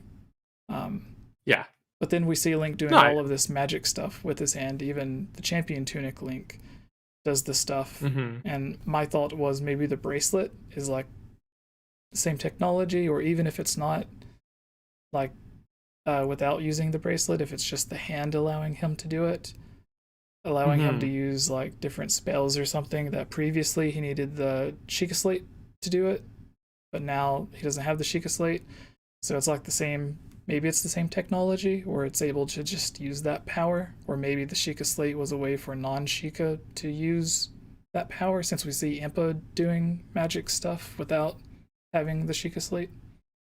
So maybe it's just a way for like normal people to do some of the Sheikah magic, and that's actually that actually makes sense, because you get the runes from the Sheikah shrines and stuff. True. I have some thoughts though. So people I think are gonna say like, oh well, Age of Calamity is not canon, so you can't count Impa doing that stuff. To which I say, Monk Maz Koshia also does that stuff in Breath of the Wild, and that you cannot argue the canon of. But also, what it might be is not that this is compatible with like Sheikah tech. It might be that the Sheikah tech is mimicking the act, like, and this is the original magic that the Sheikah tech is mimicking, if that makes sense. Yeah. Do you know what I mean? Yeah. Rather than it being the other way around, that the hand is using Sheikah magic or Sheikah technology. It's that the Sheikah technology is sort of making magic accessible through its technology. Yeah. The few ideas I had was that either the bracelet thing is using the same kind of technology, just without the screen, as the Sheikah Slate. So whatever process is going on is happening there, and he just uses his hand, or it's the hand itself that's like using the power of whose ever hand that is to do the stuff or whatever. Because we do see a detail, yes, that you did not mention in the video, but I think is worth pointing out as well, is that people are talking about the Triforce on his hand or whatever, and that's not the shape that shows on his hand, as you point out in that video. It looks more like the shape of the arm brace. I did right? A big zoom in on it, and I even sent the screenshot while I was doing that zoom in to you and Rick to see what you guys had to say, because I couldn't make out the symbol. It was a weird symbol. I didn't know what it was. It definitely and it looks like it's just the outline of the arm brace that's on the hand. But the way it glows yellow like that, or golden, but it looks like yellow, is the exact same way that the Sheikah Slate glows yellow when you use the stasis rune. Yeah. And in fact, that glowing effect is the same, only different color on each of the runes in Breath of the Wild. So when you use Magnesis, it glows that red color, and when you use Cryonis, it glows blue. But it's hard to see because in game you're staring at the back of Link, so you don't always get to actually really see it in action. But it's the exact same glowing effect only he's holding up. Yeah, so when you in Breath of the Wild 1, when you use where Stasis, are you staring? At the back of Link during gameplay. So you mean most of the time you're playing Breath of the Wild, you're looking at the back of Link? You know it, baby. Daniel, what about the reason that's the reason why Link is we don't see his face? That's why we don't see his face, because it's gameplay footage, and that's how gameplay footage is. But I digress. In gameplay, let's pretend this is it. Link will hold out the Sheikah Slate and use the rune, and he puts his arm out in the same way, and the Sheikah Slate glows with that light. In the same way, in this, it's the same animation and it's the same glowing effect. He's just using his hand instead of the Sheikah Slate. But they literally just reused the same animation. He does the same motion and the same glowing effect. One thing on the list before we went on a rant. Like, we literally didn't even finish the first thing before we started. We're like halfway through the first thing. But that's my point, is that the people are like looking into this and being like, this is new, this is different, that's the Triforce, this is magic, and it's like, no, they just used the same animation from the last game, guys. It's the same glowing effect. Also, and the thing is, people doubted. I was talking about this on one of my streams the other day while streaming Breath of the Wild, and someone was like, no, it's not. And I literally did stasis right there. I was like, look at this, watch him, it's the same. And I showed it on screen right there. Boom. Like, you cannot deny this. It's the same. So something our friend Larulian Historian, which goes along with this first one, because one of the main things is it uses the tapestry, which is why a lot of people say that it's Ganon fighting the thing. But he translated some of the Japanese text, and there's a part where it says the ancient hero using the blade of evil's bane, which is the Master Sword. And a lot of people point out this is Ganondorf, or it's not a version of Link, it's another type of character because he doesn't have the Master Sword, which is also something that a lot of people pointed out with this Sky version of Link, is that he doesn't have the Master Sword. So people say that the tapestry artwork doesn't show the Master Sword. Yeah. But it literally shows it in the picture that he's holding it. Well, they say because it looks like it's crossing, almost like the Fierce Deity sword. Thing is, the tapestry artwork is so heavily stylized, you can't compare it for realism. It's so heavily stylized that way. That's like playing Wind Waker and being like, that's not the Master Sword. It looks a little different. Yeah. And than the one in Twilight. In today's video, it's like, that's art style.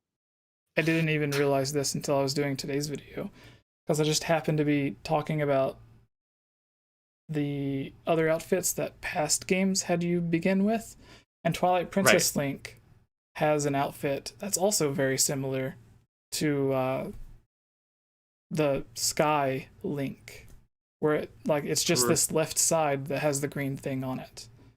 But if we look at the artwork, it's like his entire body and his foot looks like it's that greenish color. And then he has like red knees for some reason. Like Ganondorf, even if it was Ganondorf doesn't even have red knees.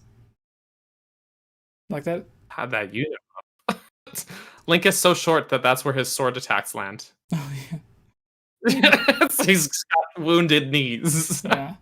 But yeah, I don't think it has anything to do with it. And then I think that's basically all that I have to say on that one. Right. I guess we should finish this part of the article here. I don't think we'll get to the second one based on how far we got through this one.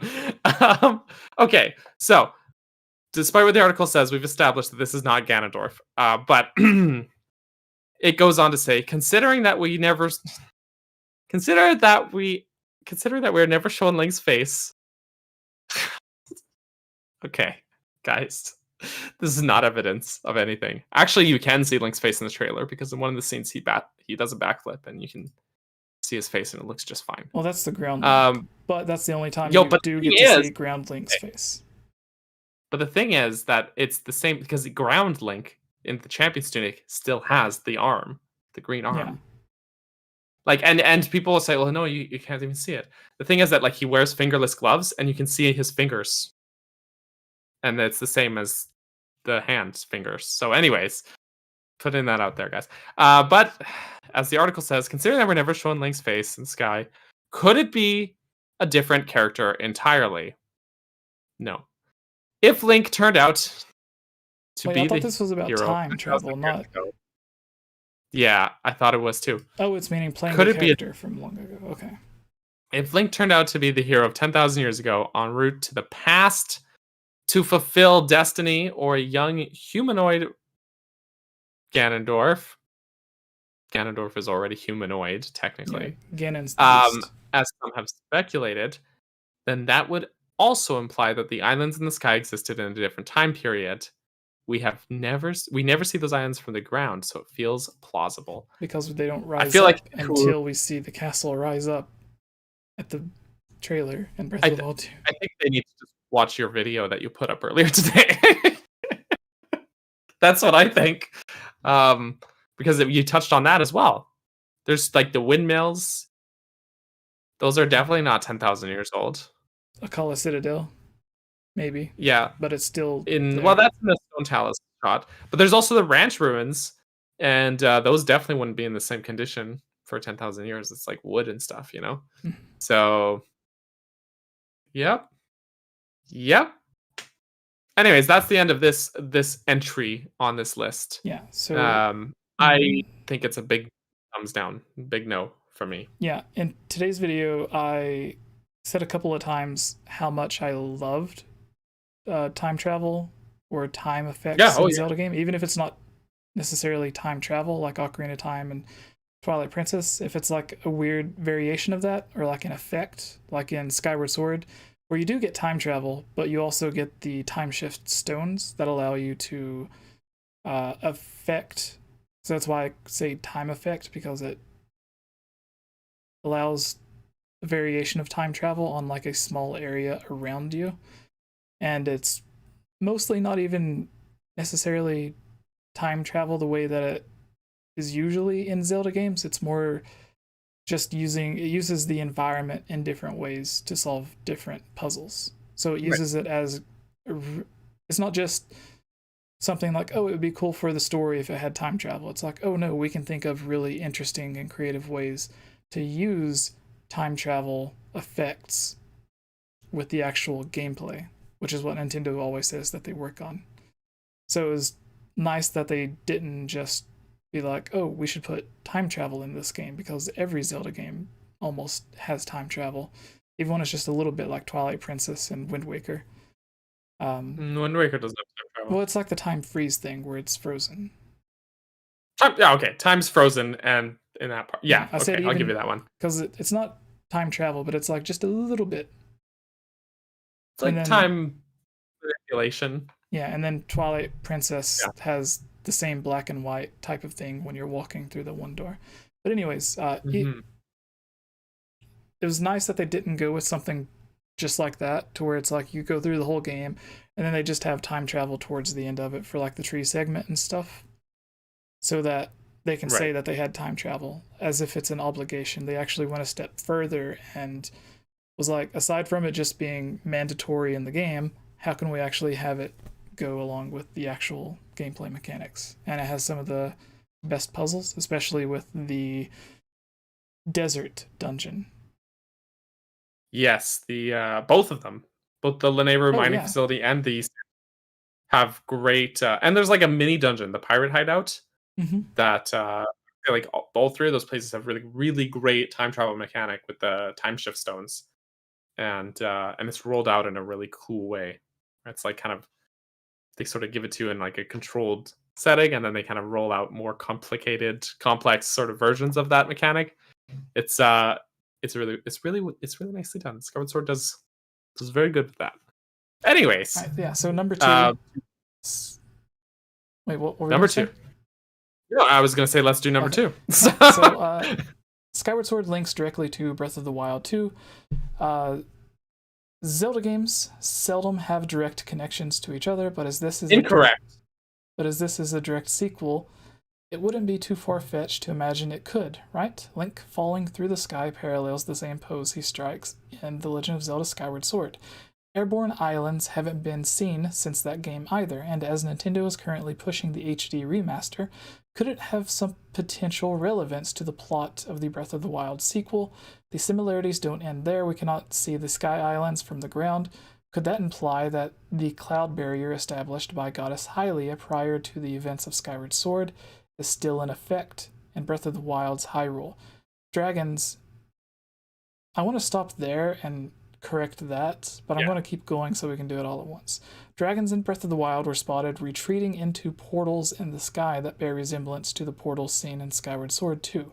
If that wasn't enough, the Japanese instruments that often accompanied the appearance of those dragons sound similar to the instruments being used to play Zelda's Lullaby at the end of the new trailer. Beyond this, I felt compelled to revisit a certain NPC that mentioned a desire to visit islands in the sky. While it may have just been a cute reference to Skyward Sword, is there a chance that those islands in the sky were always intended to be part of Breath of the Wild's world? Some islands, I believe, were 100% always meant to be part of Breath of the Wild's world, for the simple fact that they said a lot of the stuff they wanted to put in the main game, they couldn't, so they had to put it in as DLC, and then they had so much DLC, they had to make the sequel. So, like, true. Most of the base game stuff is what we're actually seeing now in Breath of the Wild 2, with the islands in the sky, with the weird thing on Link's arm, with them missing there's just like a bunch of stuff, even the motorcycle. But with Breath of the so I think maybe the original intention was this character's line was supposed to be like a sort of nod to what would have been DLC for Breath of the Wild, with the concept art of like Ganondorf standing on top of that floating island.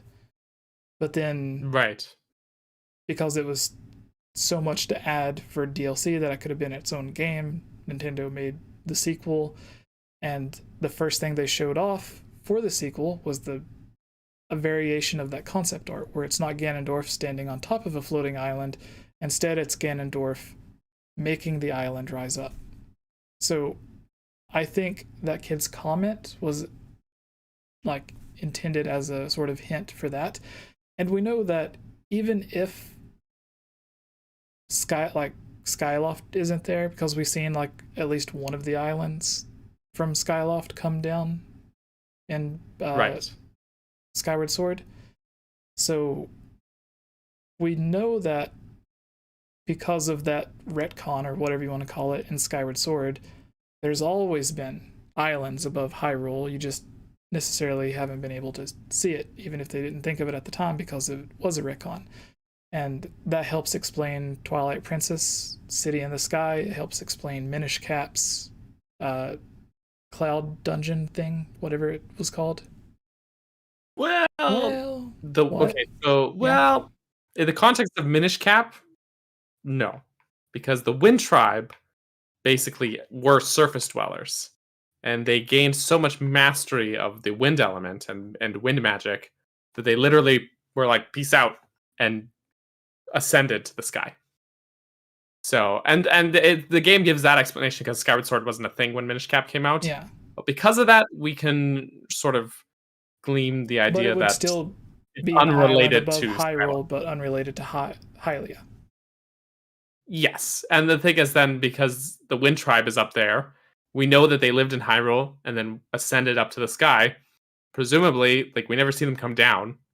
There's a good chance that they just lived up there forever, as long as they needed to, and would still be there in theory. And so, yeah, we would just see them up in this, or we wouldn't be able to see them, I guess, throughout all these other games. So, and I think Wind Waker even has some concept art for islands in the sky, and I want to say Wind Waker, but maybe I'm just thinking of something completely different in Hyrule Historia. But anyways, yeah, that's the whole idea of the way a lot of people talk. It makes it seem like they think that in the same way that the Dark World is separate from Hyrule, or Termina is separate from Hyrule, or the Twilight Realm is separate from Hyrule, they make it seem like Skyloft is in an entirely different dimension to Hyrule. Right. But all the cloud barrier was supposed to do is just basically make it's a physical barrier. Yeah, like it covers up the island, so all the evil people down below literally can't see this giant island floating in the sky and then go up there and like kidnap Zelda or something. Like, that's all it was meant for. Right. And the barrier doesn't open up until Link does something, which I won't spoil. But that and so when the article refers to them as portals in Skyward Sword, they're not portals. It's a physical opening in the cloud barrier that you can just jump through. It's not like a interdimensional travel portal type thing. Yeah, and if it's literally just a hole. So, yeah, sorry, like go ahead. No, like the clouds come and they go away is basically what it is. But in Breath of the Wild, that cannot be the case, because we see in like almost everywhere you go in Breath of the Wild, there's probably never a point to where you can look up at the sky, and instead of seeing a clear blue sky, you just see all white, where it's just presumably clouds blocking. In Skyward Sword, that's the case too. When you're on the surface, yeah, but that's you can look up. You already it looks open like up clear the clouds to look up. Yeah, but the thing is, the cloud barrier in Skyward Sword opens with just these small little holes in them, and that's it. Like 3 holes in this huge cloud barrier, like a big blanket of clouds with 3 man-sized holes in them. And then when you're on the surface, like, you can jump down from there, pass through the hole in the clouds, and you land, and you look up, and it looks like clear blue sky for some reason. I always imagined that as more of like limitations to the gameplay, to where like you need to go to this exact point for it to know that you're intending to go to the area down below, whereas the actual map of Skyward Sword, where it shows the clouds and the areas below, is what it would actually look like from the ground. Like the artwork of the map would be more closely connected to the... Not actual clouds. It was just the map being drawn in, though. I thought, like, that's it. I never thought of that. But even still, like, there would have been ways for them to do that from a visual standpoint, if that's what their intention was. Yeah, but it's like it doesn't, like, the clouds don't open up from the other areas until you do get the thing that lets you open it up, and then it opens up. And yeah, like, that was just my thoughts on it. Like, you can't, I don't think you can jump off of the loft wing and then be in Skyloft. You have to like it has to render the game again, or like load the scene, all the stuff. Yeah, so you go through like a loading zone. Yeah, which is what I feel that those little small holes are just used so the game knows where the loading zones are, because it can't render the entire Hyrule below, because the whole point of it having that art style in the first place, of it being looking more like a painting instead of the way Zelda games usually looked, wasn't because after Twilight Princess they wanted to be like, oh, let's make a game in a painting style. They felt, because of the limitations of the draw distance from Skyward Sword, that the painting style would help mask that and blend it in better. So when things get really far away, instead of completely disappearing, like a lot of games that have low, or even Breath of the Wild, when an animal runs too far away, you'll just see it vanish. Like it just pops out. And instead of having that in Skyward Sword, because most of the game you are flying really long distances, or you're trying to get somewhere that's like up on a giant mountain, instead of having it disappear and you not knowing it's there, it blends in with the background, and as you get closer, then it pops out and becomes an actual physical thing. And they felt the painting art style would be the best way to have it transition. So if they did have all of Hyrule from above, to where you could just look down and see everything, then that whole limitation of not being able to render things that are far away, I feel would kind of go, I don't know, like, that's just my... Yes and no, though. Well, because through those holes in the cloud barrier, you can see they have a texture of the land below.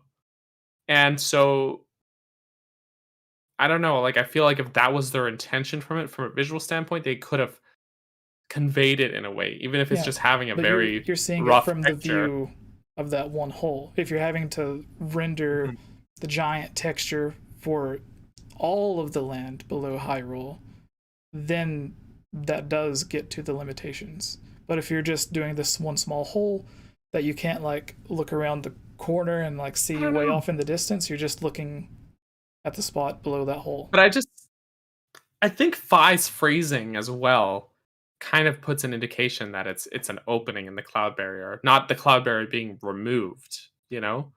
I don't know. I have to replay this game now, because I think the way they talk about it, specifically 𝐵 talks about it, when you create those portals, or not portals, but those entry points to the surface. I don't know. The implication I always got was that the cloud barrier is still there. It's this huge blanket cloud barrier, and you're just opening it, like you're just creating an opening in it. You're not removing it from that entire area. And I feel like I know that gameplay has to sort of, like, Nintendo has a sort of form. Like they need things to have function to implement them often. Like, they won't just do things because it looks nice. It has to serve a purpose. I'm being a bit vague, sorry, but I feel like it's the painting art style, like the purpose for it was because for the gameplay to work, they needed things to not just disappear because of the draw distance. So they had it blend in with the background, which presumably we never had seen what it looked like in like the Twilight Princess style, but presumably it would have looked weird. So they made it 3D, or not 3D, but they just made it blend in, and they felt the painting would be the best. So even the art style serves the actual gameplay. So Yeah, Right. what you're saying, yes. But I feel like they made it that way with the limitations in mind. The way that they made it in the game, where you have this opening to jump through, but to make it sort of clear that that's where it is, there's a beacon up, right? That you see the light beacon, but the I don't know. I just never got the impression that's not what they were going for. Like, it seems like a very literal presentation of what's going on. Do you know what I mean? I don't know. So you think But I above hadn't the thought of that, I clouds- guess. I just felt like the way the map looked in game Mhm. was more so how it was meant to look, as opposed to just what the console itself allowed them to be able to do. But the thing is, the map has to have more. It has to have all the information on it because it's the map, right? Yes. So by nature, it's going to show you more than what you can see past the cloud barrier. Just by virtue of it being the map, I guess. So I don't know. I can't. We've spent this long time about clouds. So No, so yeah. Let us know in the we could chat probably what you keep think. going. The cool thing, this is a Yeah. learning experience for a few people that for some reason love to be rude. If you notice, there wasn't any shouting or calling each other completely wrong or idiots or making fun of each other or just ending the podcast out of disagreement. We just Right. disagreed, laughed about it. Well, Daniel just laughed. I And then, did. I I'm do secretly I'm secretly furious and going to kidnap him tonight and torture him until he does come over to my side. But don't tell him that, just for the sake of the podcast and the learning experience. Everything's going to be fine. There was no argument. But yeah. Me. So anyway, No, but Let's keep really though, going. it's like when you see Yeah. people debating and stuff, it resorts to a lot of name calling and stuff, even when it's like teeny tiny yeah. differences in the idea. But overall, I think what we're both trying to get to is that you don't go through a portal or a pathway and then it takes you to another dimension. It's like Skyloft is always there. Like, it doesn't have to open up for you to get to it because it's a cloud. Technically, you would still be able to get through it in the same way, like if you had the cannon from Twilight Princess, presumably it could just shoot you through the clouds without the clouds needing to open up or a portal needing to be there. Like, mostly that's the way I view it. Is like, it's not a separate dimension or anything. It just literally it goes up into the sky. Hylia made clouds underneath it, so the monsters down below couldn't see it up in the sky, just to like block it from view. Right. And then that's it. Like, if they could get through the clouds, it would still be there. It's not like they would get past the clouds and there would be nothing there because it's in a different dimension. You'd get past the clouds and then it would just be there. It's just, it's all Hyrule. It's not the Sacred Realm or another place like some people think. It's just normal. And we know that islands have always been above Hyrule because of the city in the sky and other areas like in Minish Cap and stuff. So I don't think because Breath of the Wild 2, it's like, oh, there was always a portal there that you could go to this different areas in the sky. No, like, there's always there from the lore of Hyrule that's been added from the games. We just never see them because we were never really meant to see them. Even in Twilight Princess, like, I don't even think you can see it, can you? No, you can't see city in the sky, but it's up there. Yeah, it's up there. The thing is, though, I think in the case of like Skyloft, it's much higher up than the islands that we see in the trailer. Yeah, because just based on how much detail in Hyrule you can see versus that game. Yeah, and I don't think we see other islands in the sky for the simple reason that in that one area where those one islands are, maybe that's either like the first section aside from the castle that rises up, or the camera is just not positioned in a way to where you can see other islands because it's only focused on those islands. And even in the areas where there are clouds everywhere, you can still see, like, there's some spots where you can still see the openings and stuff where the clouds are spread out and you can see the ground below. So it's not physically a completely different dimension either. And the reason, whenever it's showing the castle rising up, the reason we can't see other islands is very simple. Mm-hmm. It's not because the other islands are a different dimension. It's simply you can't see them because the castle is presumably the first of those islands to be risen up. And then later on in the maybe game, there's or something else that happens. Yeah. Oops, sorry. Yeah, or maybe they were up there the whole time and we just couldn't see them for whatever reason, story reason, magic reasons. Yeah. Like, we don't know. So, but we do know, like, areas like the Deku tree is missing. So presumably all we can go on is it eventually became an island in the sky too. So there are hints that other areas do go up. Some islands could already be there, while some, Anyways. Yeah. But the ones that we see in the trailer might not be ones that rose up, right? Because there's structures on there that aren't like anything we've seen in Hyrule as well. So I mean, it could be. I still claim that I don't know, that archway thing made out of the stones. I feel like in Rick's video talking about it, he was running around on the area below because he went and got gameplay from the area that we see below the islands in the sky, and there was one of those things. I need to find it now. I really do.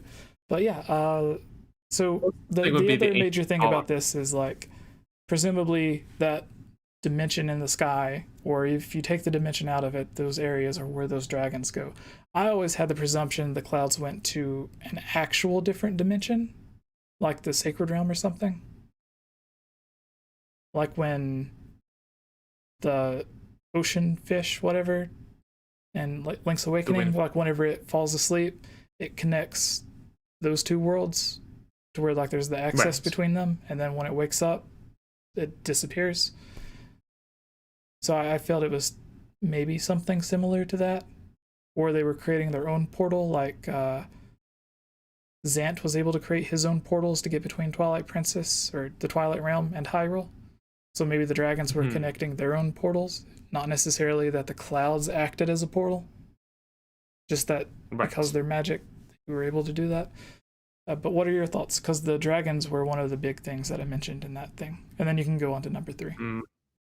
I love those dragons. But do they love you? They are indifferent to me. I just don't think it's going to be related. I think the dragons are kind of, the portals are there so that they have a way to despawn out of the world and spawn into the world. You know what I mean? Like, it's they have to, the portals are there for function, not for lore purposes, because that's just how Nintendo tends to operate. So I don't know. I don't think it's related, or I could be wrong, but yeah, I don't think we're gonna, like, see the dragons giving you, like, an explanation of it or whatever, like anything like that. So do you think everyone's been asking to pet, like, dogs and stuff in Breath of the Wild 2? What if you could pet the dragons? Ouch! You get hurt. You can't touch them without taking damage. So what's number 3 on here say? Number 3 is the Zone. Oh no, the Zonai tribe explains everything. Okay, the Zonai are an ancient tribe that is referred to, or referenced, but never seen in Breath of the Wild. This is true. Their ruins and spiral crests can be spotted all over Hyrule, including in the caves housing Ganondorf's corpse. That one's a bit looser, but there's some architectural similarities. And I believe their advanced magic capabilities provide a theory to explain the premise of the Breath of the Wild sequel and its floating islands. A repeated motif of the Zonai is their worship of dragons, as seen in their various dragon-shaped symbols on their stonework. Markings on the cave where Link fights match. Oh, I see it. Sorry, the sentence structure was a little weird here. Markings on the cave where Link fights match the markings seen on the Sky Islands, and Link's dragon-shaped flamethrower appear to have teal-colored energy coursing through it. This energy is visible in various places. Mummified Ganondorf was seemingly being imprisoned by a glowing arm with that same energy spiraling out of it. That arm can be seen catching Link as he fails to grab Zelda's hand in the old trailer. In the new trailer, we see Link's arm being taken over by Malice and then later resembling that same teal-colored arm. If this arm were a Zonai device used to seal Ganondorf, then it would make sense that it could also halt the Malice from taking over Link's body. Okay, so far this is probably the most making sense one of these theories. Given that we also see this energy powering a green mechanical creature in the sky, in addition to potentially the floating islands themselves, it lends even more credence to the Zonai's involvement. Well, okay. Speaking of the sky, the Zonai could explain these islands too. Structures and symbols visible on these sky islands match ruins seen in the ground or on the ground in The Legend of Zelda: The Minish Cap. Okay, the Wind Tribe moved to the clouds to become closer to their deities. If history repeats itself, could the Zonai have sought to follow their beloved dragons through the cloud barrier and relocate to the sky in order to be closer to them?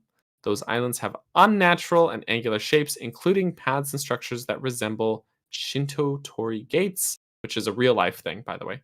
If the Zonai believe the sky to be home of their dragon gods, then the holy influences on the visible architecture would add up. So this is the most, I would say, well put together of the theories we've seen so far.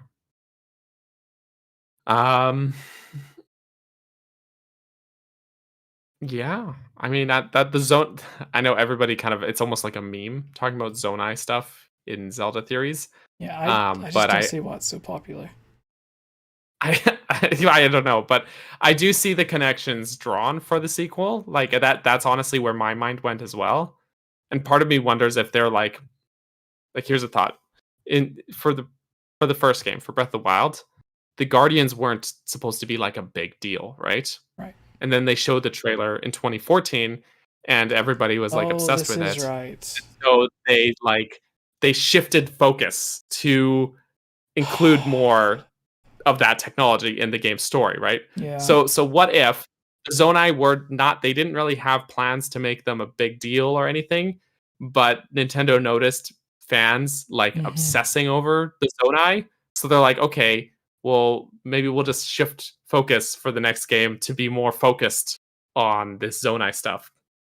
Because Nintendo does take fan feedback like that. That's exactly what happened with Breath of the Wild. The whole story was retooled to fit the Guardians in.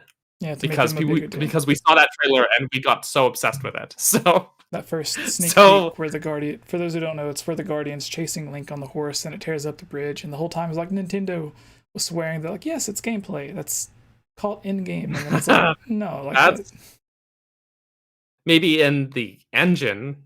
Yeah. In the game engine, but that was not running on a Wii U. Right. But yeah, I don't know. That's kind of a thought there. Like, what if that's their line of thinking was I haven't even thought about that. I just thought of it just now. Like, like they changed the whole story of Breath of the Wild. Yeah, because of the Guardians. Yeah. Because the fan reaction was so visceral. They were so obsessive about the Guardian in that trailer in 2014.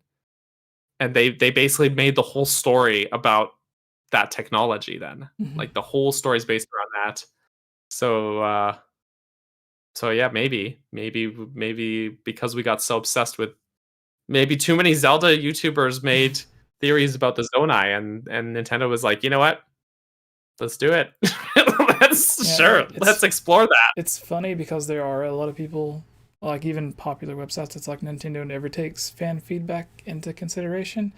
And it's like, but they do it all the time. They even state they do it. There's even been some websites who's had interviews with Nintendo where they've stated this and given examples, like the one you just mentioned. Breath of the Wild and those websites. Yeah. Not just that part.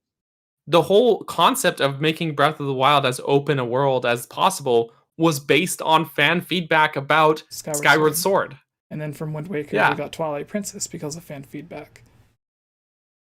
Yeah, and exactly. So they do listen, guys. They really do. But it's like these websites that interview and are told this information, like they are the source of this information for the interviews, they'll still comment and say Nintendo never takes fan feedback. And I'm like, you literally just... Yeah. Anyways. Yeah. But there was my thoughts on the Zonai, which because of this example Daniel mentioned, it could completely change. But almost every Zelda game has an ancient, mysterious tribe that was powerful, did something, and then vanished. It only has like 3, maybe 4 paragraphs about them through the entire game. And like Ocarina of Time, it was the Sheikah. Like we had Impa, we had Kakariko Village, Shadow Temple, Beneath the Well, a bit of lore about them, but we don't necessarily, it didn't say why they disappeared or what happened to them, but it lets you come to the conclusion based off of stuff that's in the game. Twilight Princess, there was the ancient people that were sent to the Twilight Realm or whatever, where they were the interlopers. The interloper. Yeah. Yes. And it doesn't really give you information about the interlopers, but it was the same thing with the Zonai. Like, they were used as a plot device in the same way the Zonai are. Actually, the interlopers were even a bigger part of the story than the Zonai are. And then Majora's Mask had the ancient magical tribe that created Majora's Mask.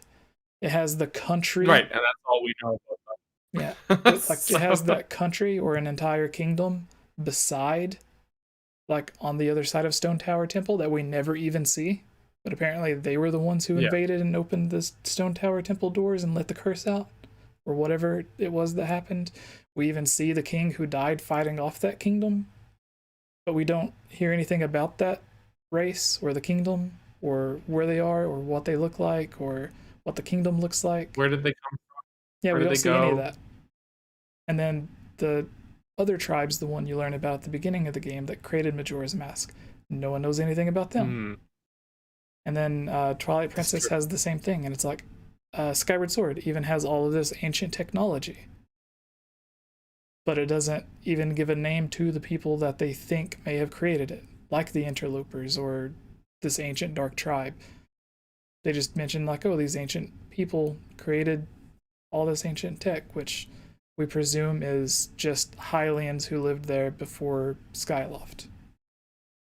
But like almost every game. Are you talking about like the time stones and the ancient robots? Because the ancient robots.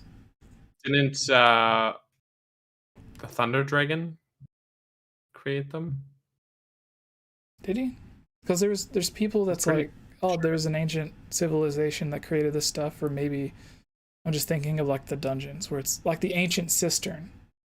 It's like this, it has ancient in the name, and it's like, yeah. Oh, we got a super chat here from Manboy Cave. What's it say? Thank you, Manboy Cave. Okay, hear me out. What if we didn't see the hero's face in the newest trailer because it's Tingle? Did you leave that on a comment on today's video? Because there was a comment like that. Thank you, Manboy Cave, for that. Yes, thank you. I feel good about that idea. He's ready to mingle. Yeah, there have been other versions of Tingle that weren't middle-aged short guy cosplaying. Like I think they all were, just not the same middle-aged short guy. Twilight Princess had the Reuben, or what was his name? That's not Tingle. It was designed after Tingle. They took book, it says inspiration from Tingle. Yeah, they're but like, it wasn't Tingle. If we made Tingle in a he's not Tingle, realistic art style, this is what he would look like. And then he has like a funny hat, and he has like the clock on his necklace. They said they took inspiration. Not that he is Tingle, though. So Roy in the chat said, if Nintendo were here right now, they must be like, shit, they figured it out. I don't know. I will say, we have verifiable evidence that Nintendo does watch the podcast. No, yes, it is Tingle. And that is Tingle. We can verify that it's Tingle for sure. Forget the Nintendo thing. Just it's Tingle. Yeah, it's Tingle. Absolutely. Thank you, Manboy. But yeah, I guess. Do you have anything else to say? No. I think this one's the more well put together one so far about these theories. A lot of people have talked about the Shinto shrines, those gateways, and I think that the the rest of it seems like fairly reasonable, but we don't know anything for sure. But it all like there's a lot of this architectural style that does feel very similar to the Zonai stuff, Mhm. and in particular, there's like one. I'll draw it for you to show you. There's one sort of sorry for anybody on the audio version of this, but there's this one sort of pattern that a lot of Zonai architecture sort of has this. It's like a square, but it's also swirling, if that makes any sense. Mhm. But it like will have pillars with like this sort of shape to it. And it's like a swirl, but it's squared off, if that makes any sense.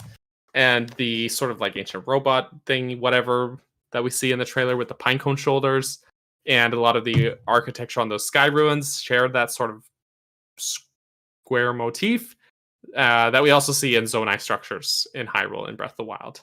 And so it's plausible, I would say. hmm Jesse, any thoughts, or should we move on to number 4? No, You I can was you just can read it. putting the trailer as the background, so when it comes up, people can see it Aha! in the actual trailer. Beautiful.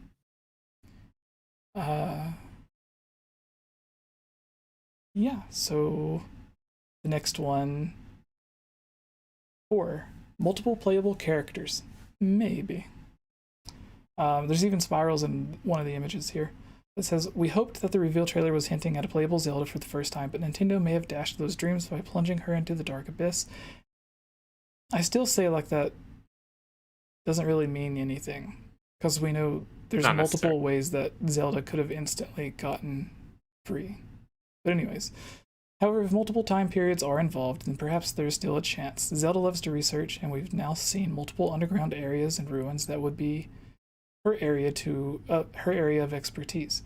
Link's new abilities appear to be tied to his arm, so could a potential underground segment give her the Sheikah Slate that she's been so familiar with too?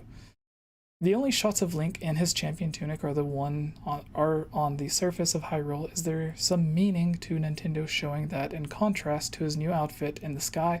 Getting crazy for a second, what if the Link seen on solid ground is a placeholder asset to hide the fact that it's a different character entirely? Admittedly, the Breath of the Wild sequel theory has the least to go on. But if the Breath of the Wild sequel theory has the least, what? This Breath of the Wild sequel theory has the least to okay. go on. Okay. I was like, Yeah. but we know it is a sequel to Breath of the Wild. Like, how's that a theory? But if the game is already playing with This time, theory. would playing with a different character really be too far-fetched? So I can wrap this up quickly with my thoughts. Sure. So Breath of the...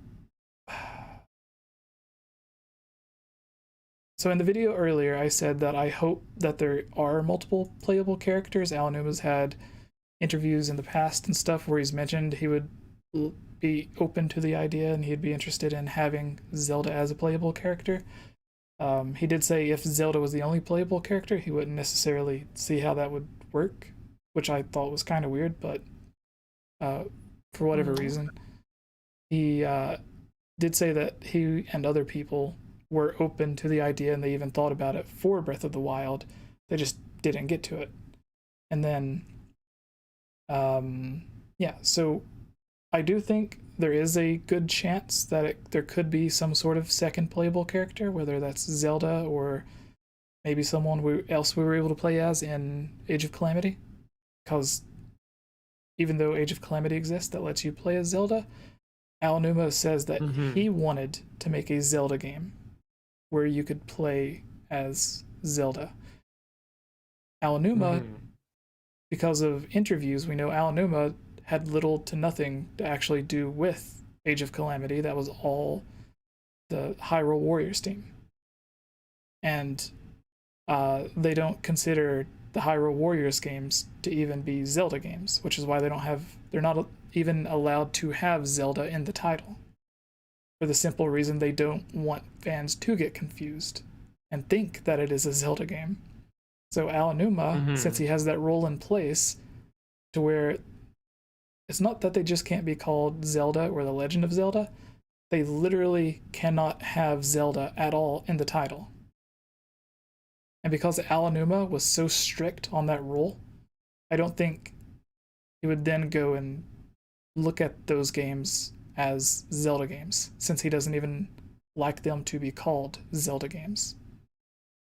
So, anyways, with that in mind, and Aonuma saying for the few interviews that he would like to make a Zelda game where Zelda is playable, and that they try to think of ideas for the original Breath of the Wild, I think that could lead to a good possibility of Breath of the Wild 2 having some form of playable Zelda, even if it's something really small, like switching between Cafe and Link in Majora's Mask for like that one little mini dungeon, or how you switch back and forth in Wind Waker between Link and the side characters that help you through the dungeon. There's like 2 or 3 different ones, the Korok, Rito, and stuff. But yeah, I think it would be maybe something similar like that.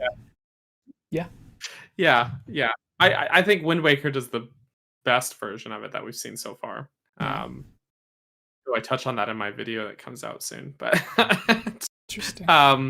What are your thoughts? Like, that's all I have to say about it. Is like, I think there is a possibility, but I don't think this trailer shows anything at all that leads me to believe it. So despite this trailer, that's kind of where I'm at. I still think. That's kind of where I'm at. It's like I'm not gonna say it's impossible. I'm not gonna say it's never gonna happen, or that it for sure is. I can't lean either way, but I can say that I don't see anything in this trailer that indicates that that's the case either. So I'm leaning towards it not happening, but I think it still could, and I think it would be really cool because there's some really cool gameplay stuff that you could do with that if they were to implement that. And so I'd like it, but we'll see. So do you want to go over this final thing? Yeah, this final one, I think I just skimmed it, but I think there's a bit of credence to this one. So number 5 on this list, we've already seen the new content coming. So they write, Nintendo was overflowing with ideas for the sequel, and it appears that some came from familiar places. Link using an arm as a weapon was already an idea seen in concept art for Breath of the Wild. The updated paraglider design that includes streamers to indicate wind direction was also in this concept art. Nintendo is looking to the past, to Breath of the Wild, really, to make Hyrule feel fresh all over again. Then maybe we can dig deeper here too. Link's new time rewinding and phasing abilities don't appear to be runes tied to the Sheikah Slate. That opens the door to more abilities. Link's shield-mounted flamethrower doesn't fit with the types of monsters we're familiar with in Breath of the Wild. It's also used in a shot of Link fighting a monster underground with a chest in the background. Perhaps this scene is alluding to the return of dungeons and gadgets that we're familiar with. More concept art hinted at dungeon-like chambers, and I think the return of more elaborate puzzles and classic gadgets like the hookshot in this iteration of Hyrule would dramatically spice up the proceedings. If the Master Sword is going to be out of commission for a while, we'll need some new toys to replace it with. I feel like the Master Sword thing is a bit of a misdirect too, but we'll come back to that later as well. Hyrule itself has subtle visual changes. Death Mountain is no longer producing smoke and lava. That's true. New debris can be spotted on Hyrule Field. Some Zonai pillars are missing, and changes to familiar enemies suggest that Nintendo might have a lot more in store for combat in the sequel. These are just some of the theories that got our mind racing about Breath of the Wild. Blah, blah. Okay, so yeah, that's the end of the article on this list. So they've got kind of right, like half the idea right. It's not that Nintendo's looking to the past there's a for inspiration so much as they're sort of reusing content that they couldn't fit into the first game initially. But yeah, sorry, I'll get to the $5 super chat from Carol. Thank you, Carol. I hope Breath of the Wild 2 has some explanation as to why Typhlo runes became covered in shadow. I really like that area, actually. The Typhlo runes. You remember that one, Jesse? Mm-hmm. It's just north of Korok Forest. And it is forever obscured in darkness. But it's... yeah, maybe we'll see more areas like that or something. Mm-hmm. That would be really cool. I'd like that. So, but yeah, Thank you for the super chat, Carol. The concept art they're referring to was just stuff they couldn't fit into Breath of the Wild, and since the sequel started out as DLC initially, and then they just had so many ideas, and the DLC that they already did fit was already stuff that they couldn't initially fit in the game. It just that this feels kind of like somewhat of a no-brainer. Like they are going to draw from this stuff because it's stuff they already wanted to put into the game but couldn't, so they're going to put it in the sequel. Nintendo's known for not letting a good idea go to waste. Yeah. You know, they will hold on to ideas for years, and if they can't fit into one game, they'll keep trying. In fact, the concept for the Lost Woods, as seen in Breath of the Wild, dates back to Ocarina of Time. The sort of open-ended, foggy, very lush, tree-filled Lost Woods, they kept trying to implement. They tried it with Ocarina of Time, and then it didn't work in that game, and they changed it to the Lost Woods that we see in the final game. They tried to implement that design of Lost Woods again in Twilight Princess. It didn't work again, but we see it in trailers for Twilight Princess, very early trailers, and then they ended up having to change it and remove it, and then they finally got it into Breath of the Wild. So the Nintendo doesn't let a good idea go to waste. So you know what I mean? There's a lot of people that bring up how they want the hookshot really bad in Breath of the Wild 2, and they even mentioned that they tried putting the hookshot or claw shots in Breath of the Wild. But it's like, did no one pay attention to like the trailer for the DLC for Age of Calamity, or did they not play the DLC? Because they basically use the Guardian legs as like a basic form of a hookshot. Right. But I mean, there's a difference between them cutting something out for gameplay reasons, like this doesn't work with this gameplay, and them sacrificing something because they don't have the I understand technical... that. I just think like there's a possibility that we could see as one of the new items that version of a hookshot being brought to Breath of the Wild, and then that's the way that they're able to limit it to where you use it so many times and then it'll break like every other weapon, and then you find it naturally in the overworld because it comes from broken guardians. Like that's all I'm saying is like that possibility of like a hookshot being there is like we already see that. So I don't think that's necessarily something we have to wish for, because I think because it's something that they've said they wanted to include, they know fans want it, they actually went out of their way to add it in as DLC for Age of Calamity, at least this version of it. Right. So I think like there's already a really good chance of it, that version of a hookshot being brought over, but I would still rather have a traditional hookshot or claw shot rather than just repurposing this extendable leg. You reminded me of something funny though. It's that yesterday I put on my community page a poll, and the poll was, if you could choose just one of these classic Zelda items to be in the sequel to Breath of the Wild, what would you choose? And I just put all different versions of the hookshot. I was being funny, but it was funny because as a hookshot, long shot. Yeah, it was hookshot, long shot, claw shot, double claw shot.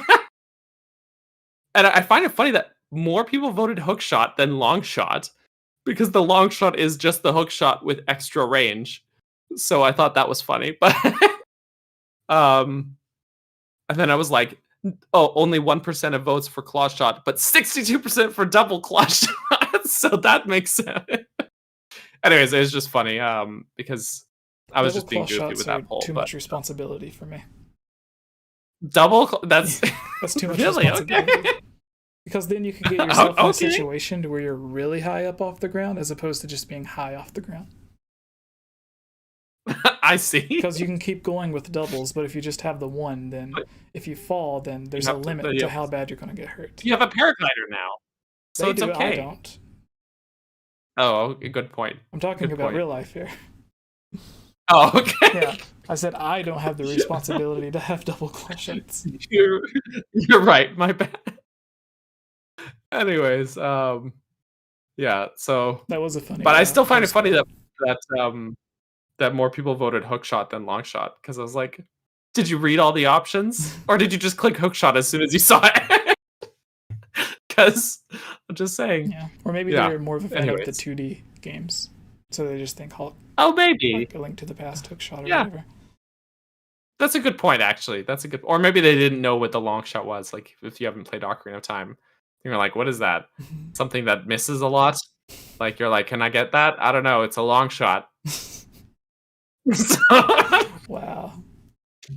I'm Nice. sorry. I'm sorry for that. No, that's good. I'm sorry. The broken sword, we see that in the game. Link doesn't hold it while it's broken. I still think it would have been a really amazing idea to have the giant's knife as DLC, like it, or as amiibo, as we do. And it breaks really quickly. Yeah, like you hit it once and it breaks, and then you have to take that and get it forged into the Biggoron sword, or like there's a 50-50 chance of getting one or the other when you use the amiibo. And like there's no way to know which is which, because like if they're both named the same and they both look the same, then you go to use it and it breaks on the first hit and you're like, dang it. I love that in Ocarina of Time when you get the Biggoron sword, the description literally is like, it can't break. And then in Breath of the Wild you can get it and break it. Well, by that point it's just 11,000 years old. Good point. At least 11,000 years old. Probably more. Like we take that 10,000 year gap.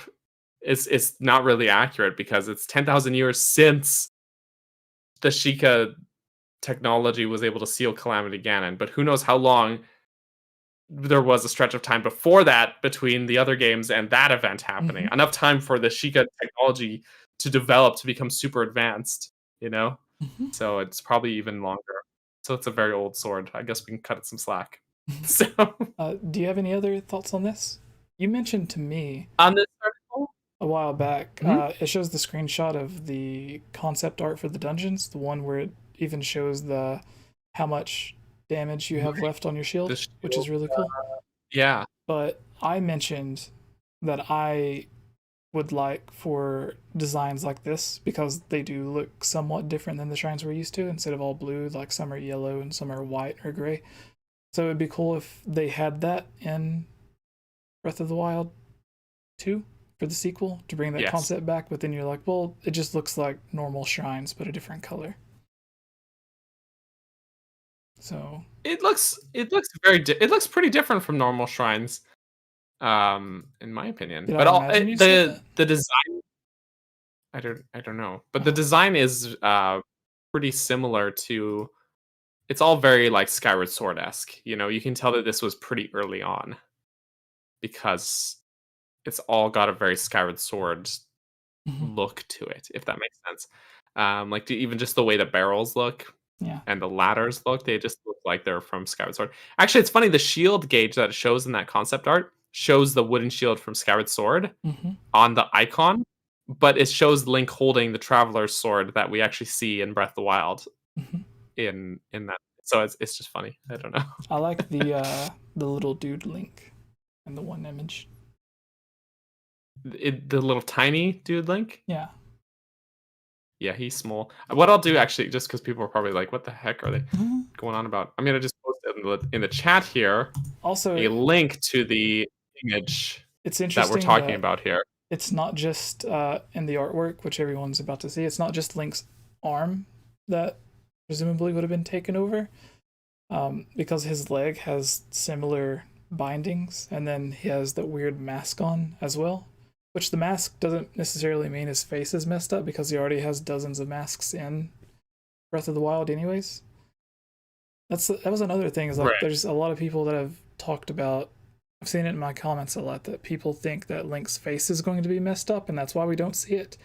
And I'm like, yeah, but we see the side of his face, like on both sides, and it's not messed up. We see the stuff like the tattoos or the markings on his arm stops around his chest area. We don't see anything past that. Like, I don't know why people think weird his eye is going to be like demonic, or his face is going to be messed up or anything. I don't like the markings basically extend to here, and it like cuts off around here. It's just around his shoulder. Yeah, and people think that his face is going to be messed up, and I'm like, this is not the same spot as this. It's Yeah. again, sorry to people watching the audio version of this, but who can't see my body indications here, me pointing. But yeah. But it also has his leg and like the same red glowy thing and like the same bindings. The True. same leg as that arm, and that leg is perfectly fine in the game when we see it because he's even in flip flops and like we don't see anything there. But the cool thing is they kept the design for the thing that's on his shield that he has on his arm here, where it is still like a version of a dragon head with the glowy eye and like the spines going down. Presumably, it looks like something that could blow fire, but it's just on a shield. Maybe. And it looks more like the traditional dragons in Breath of the Wild as opposed to this design. So, but it feels like obviously with this design, with Link's sort of prosthetic thing, they were very much going for that being like Sheikah tech. Yeah. And it seems like, again, they've shifted gears for the sequel. It's not going to be Sheikah tech this time. I don't think so. Yeah, he's even wearing the green, like the solid green outfit, which is basically here. It's just a tunic. That was another thing. Like he's wearing the green outfit and the tapestry thing, and then because Link's wearing that green outfit that just has one side covered in green, like Twilight Princess Link does, everyone's like, "Oh, it must be the same person from the image long ago," and I'm like, but presumably, if that was a version of Link in every single Zelda game has a green tunic. So what would lead people to believe this was someone other than a past version of Link? And then it's not just ancient heroes. Yeah. Like it's not part of his torso that's green. Like it's his whole torso. Not just the left side. The thing is that with the tapestry artwork depicting an ancient hero from 10,000 years ago, is that I really genuinely believe, I could be wrong, but I genuinely believe that it's a Hero of Men deal, in which, for those who don't know, in the backstory of the Minish Cap, there was a previous hero using the same sword that you use in Minish Cap, who looks pretty similar, and you see stained glass artwork of them, and they were called the Hero of Men, and that hero, is just like a past hero that saved the day, whatever, and they have this legacy. But we don't like learn about them more than that. They're just part of the backstory. We didn't get a sequel game that was like, now you're gonna learn about the Hero of Men because y'all were asking for it. And I really believe that that's the same deal here, is that this ancient hero is just there to enrich the lore, enrich the history of the world, to provide context to some of this stuff. But that doesn't mean that we're going to get a firm, solid in-game explanation about his origins, or we're not going to become him, or whatever. Again, I could be wrong. Nintendo absolutely could do this. But I genuinely don't. Any of the trailers that support the idea. Yeah, like I don't watch these trailers, and I don't see any suggestion towards that being the case. Genuinely. Yeah. Like, so one of the things we were told in an email, which we made a video talking about it, but it was, I think we even did a podcast on it. Like there was something we were told, like Link would have a time control ability, which we do see in the trailer, and then there was the thing about time travel in it, and I suggested like it would be interesting if he could go back and like if he for some like Skyward Sword, because Skyward Sword Link goes back in time and is like a hero from the past as well. So if that same thing happened again, to where this Link goes back in time and ends up being that hero, like that would be really cool. And even though I would like it, even if Nintendo doesn't do it, they'll still probably think of something just as cool.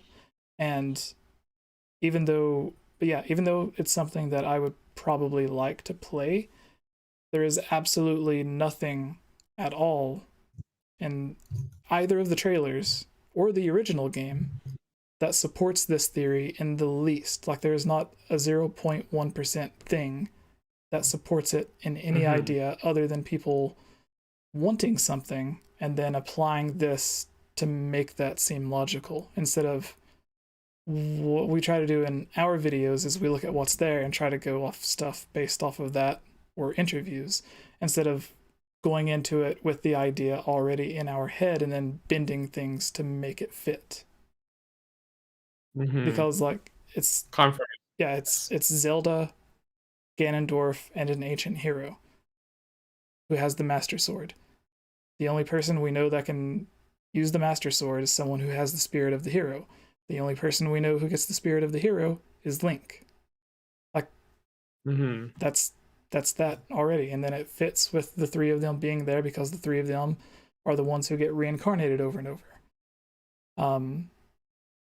And then, yeah, like that's, like it's just, to me, it's just common sense. Like it would be cool if this Link could become that hero. It might be interesting in a spin-off if they did something where you could play as like a anti-hero version of Ganondorf, but there's nothing from any of the trailers or the games or interviews or anything that supports it in the tiniest bit.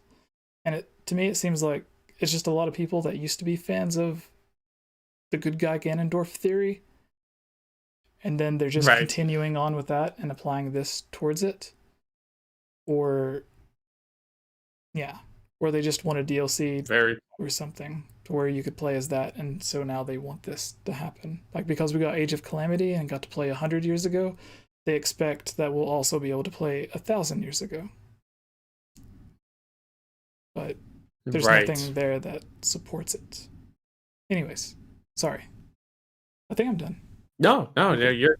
You're good. I think we can probably. I think that's it for this article, right? So probably hop over to the mailbag. Yeah, we will take 2 questions because there are 2 of us. So we will take 2 questions from the live chat, but we actually have a lot of Patreon questions, but we're not going to answer all the Patreon questions because some gave us 2 or 3 questions. So we're just going to do one from each person.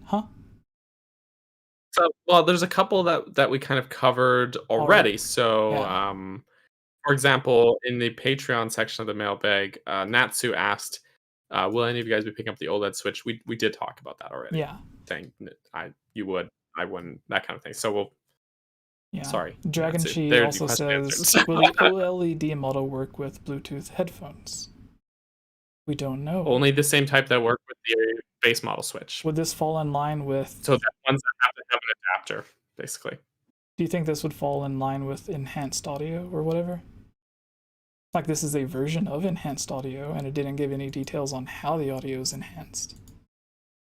True.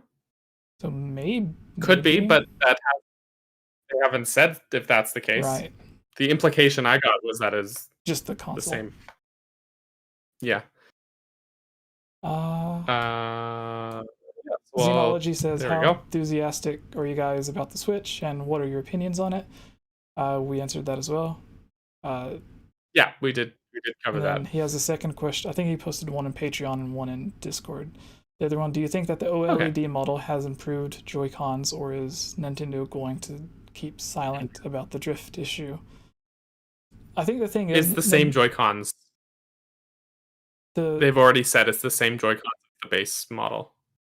But I think there's also a weird legal issues. I may be wrong, but specifically for Nintendo of America, they went to court and fought against like the denial, like they were denying that their Joy-Cons had this drift issue and they were being sued over it.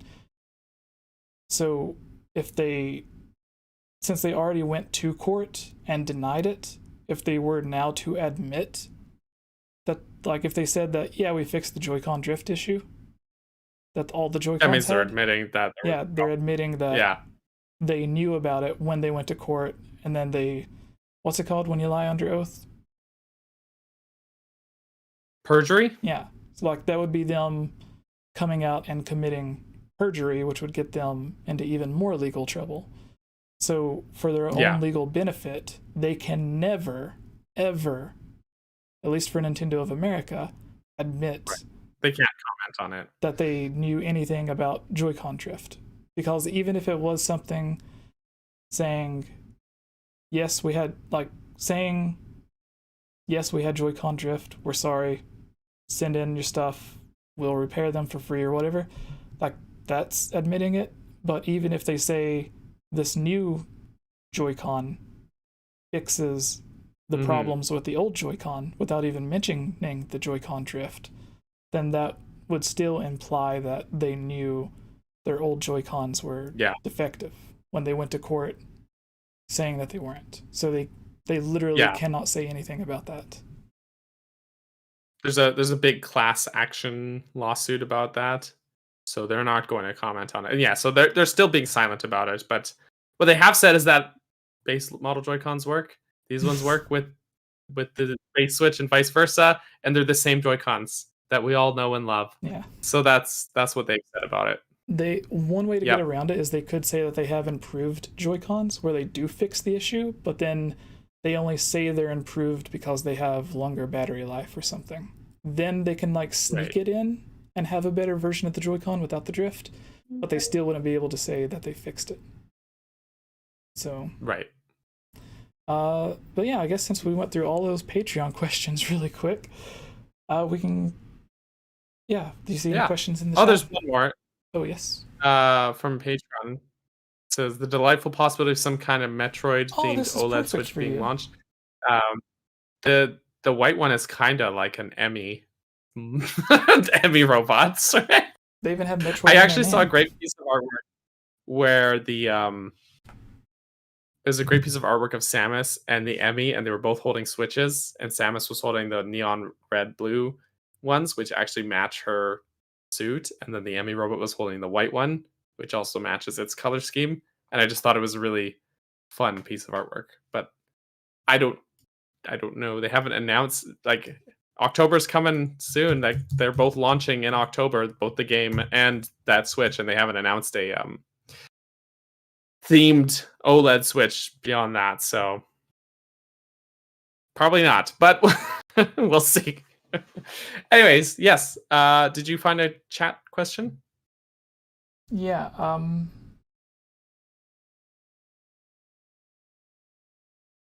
So Prince Stingy, this is the newest question, says, do you think Breath of the Wild 2 will have more side quests where you build towns like you do with Terrytown?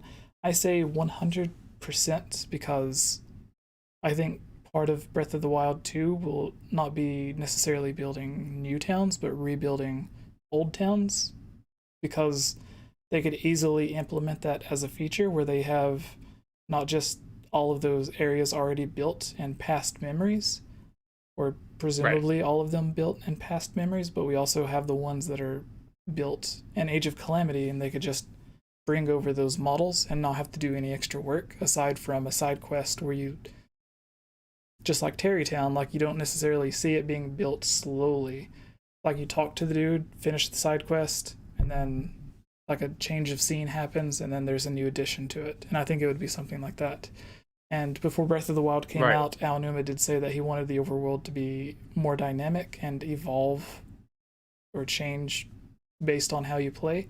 And I think that was a hint towards Terrytown, but I don't think it was talking about Terrytown. I think they actually had more plans like Terrytown. They just didn't get to implement them.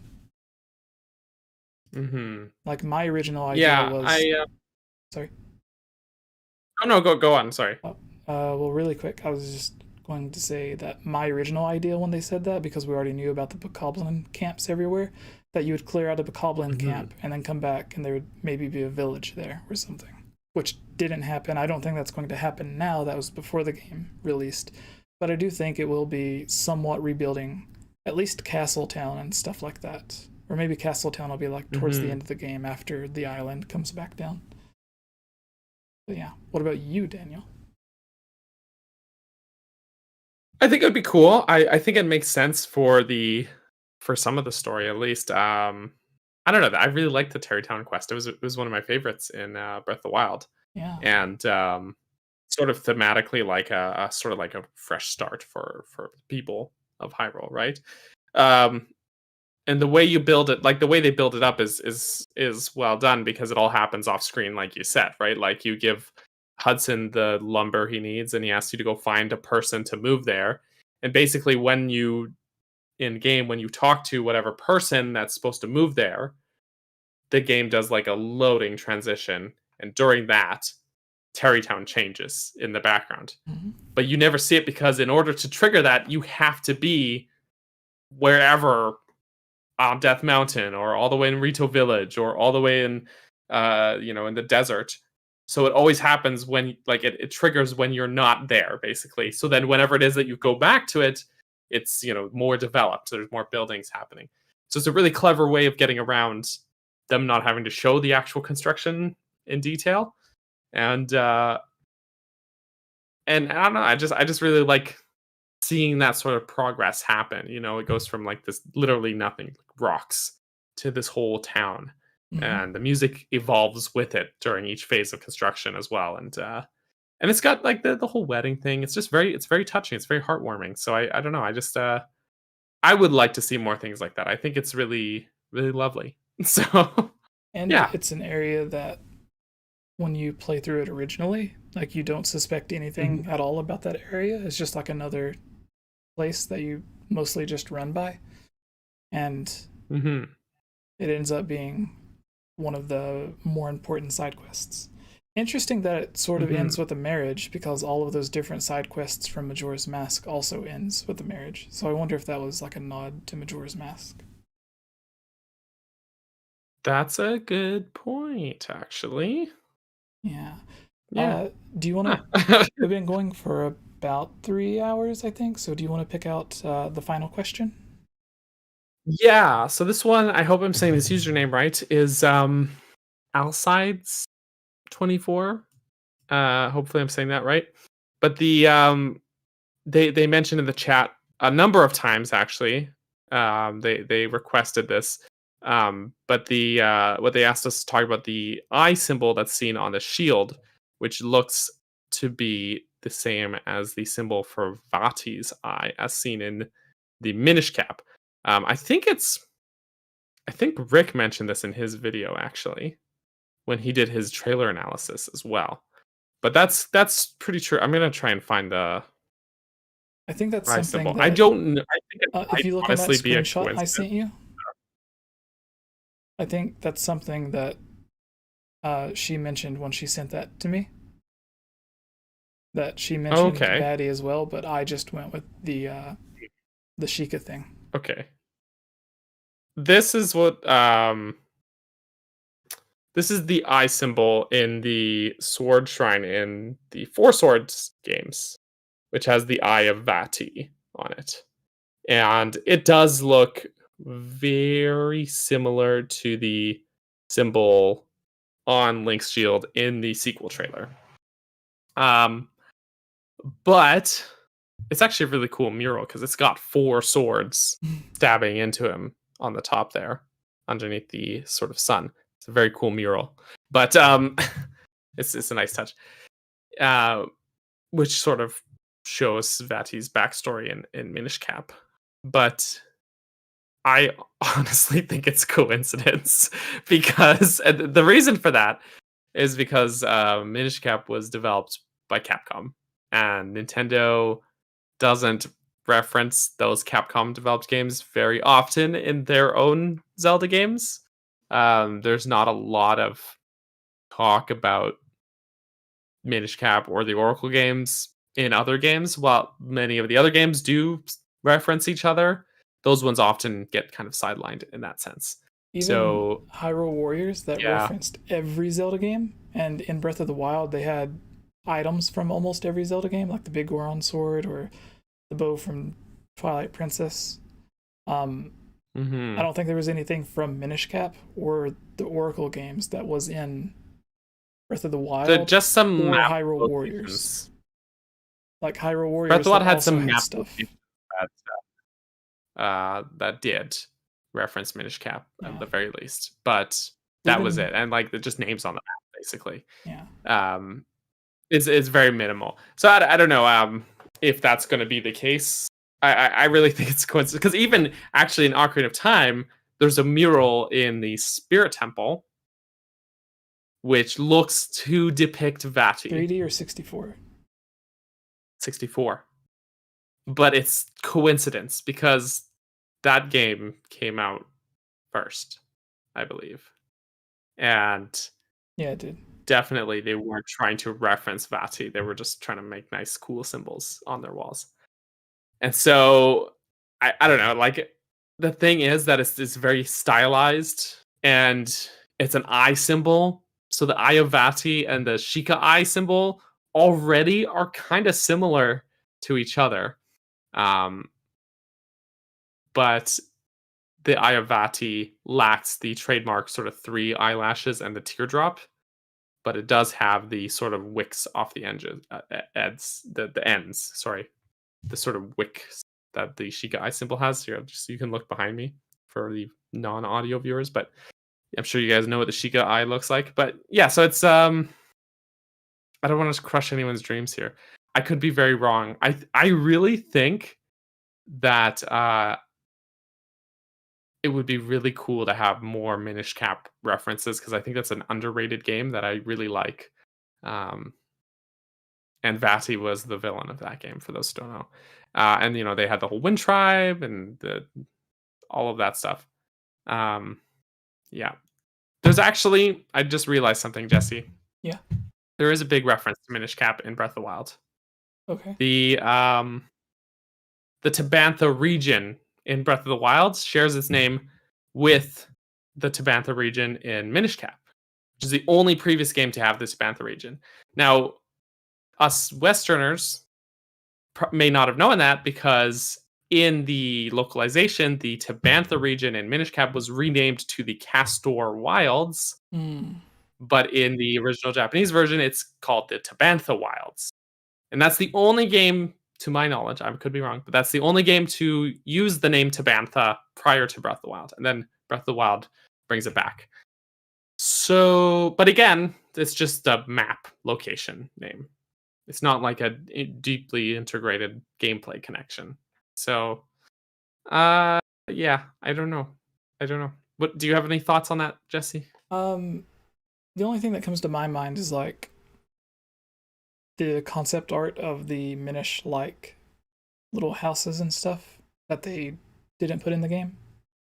And what makes it even more complicated is like Super Mario RPG, a lot of people wanted a sequel to that game, and it ended up becoming Paper Mario because they legally couldn't do anything with Super Mario RPG because it was half Square Enix, half Nintendo. I don't know if that's the same thing with Nintendo and Capcom. It could be. It just depends on how they worked out the legal deal. But there's a few things that stop them from doing it that they just might not want to, because the whole reason that those games were made from Capcom was because they literally blackmailed Miyamoto, because they were like, if you don't let us make this game, then we'll just make our own Zelda style game and not call it Zelda, but keep everything else the exact same. So then they were like, okay, instead of having competition, we'll let you work on this game or whatever. And then it ended up doing well, so they kept working on Zelda games. But the lead director that was in charge of those Capcom Zelda games was also the guy in charge of the Mega Man series. And he isn't even with Capcom anymore. So the guy that they did trust to develop and be the lead developer of those Capcom games, like even that guy is not even at Capcom anymore. So that, like those various different things could all add up to Nintendo just being like, yeah, we'll accept them as part of the canon and we'll hint to them every now and then, but we won't directly like bring another character from there to us, which could honestly be why instead of like Minish Cap having a bunch of new characters, it reused a bunch of characters from Ocarina of Time, because Nintendo were like, well, let's have them make as few original characters as possible. That way we can keep using these character models. Right. Because there was like Malin. And yeah. Yeah, that's good. But they do recycle a lot of Ocarina of Time characters. And there's the Oracles, who Din, Nehru, and Ferror who were in those games. They just borrowed their goddesses. But they're not reused afterwards. And we never see the Four Sword again in canon, which is a bit of a shame because I like it. So yeah, it's it's one of those things I don't think they're going to revisit, but I could be wrong. Yeah, I would really like to. I really would like the Wind Tribe is really cool in my opinion, but Mhm. As many like spin-offs and collaborations that Nintendo's doing, not just with Zelda but other series, I could see them doing another partnership with Capcom, but like while it's a possibility, I just don't see it happening. And I think it happening would be the only way we would get a major reference to Minish Cap or Four Swords. Because they said they even wanted to make Triforce Heroes originally started out as like a Four Swords type game. And then they didn't even reuse that name. They just made it Triforce Heroes, but they said that was their online service. But who knows if that's just an excuse. Well, I mean, I assume they still had the rights to it and everything. They probably have the licensing and distribution rights to those games, right? Yeah, that's which is why you can still buy They Minish did the Cap on, anniversary like, edition. 𝐓𝐻𝐻𝐿 did the anniversary edition. Yeah. Yeah. But I guess in their minds, it's not like a legacy game because it's not their own creation. Yeah. So, which sounds like kind of stuck up of them, but that's kind of how it is. Yeah. Yeah. It's like the stepchild instead of like just the child they locked in the closet and forgot about, like the Philips games. Oh yeah, that's like the sort of disowned, one that like it's treated worse than Harry Potter was treated when he's just locked under the stairs. That's I mentioned earlier, I don't know if this is true. accurate. You've played more of Hyrule Warriors than I have. Are there any Minish Probably. Cap stuff in? Is there any Not that I can Oracle or think Minish of. Cap stuff in Hyrule Warriors, the first one? Because literally everyone Nope. got DLC. Yeah, there was a lot. There was the whole Just none of Wind the Capcom Waker stuff. expansion Like you with could the legend you stuff. could use Yeah, there was. a boat to attack people. But Yeah, no, the boat. No, you didn't use the boat to attack people. The boat attacked people using a sail. Yeah. That's what it as a weapon.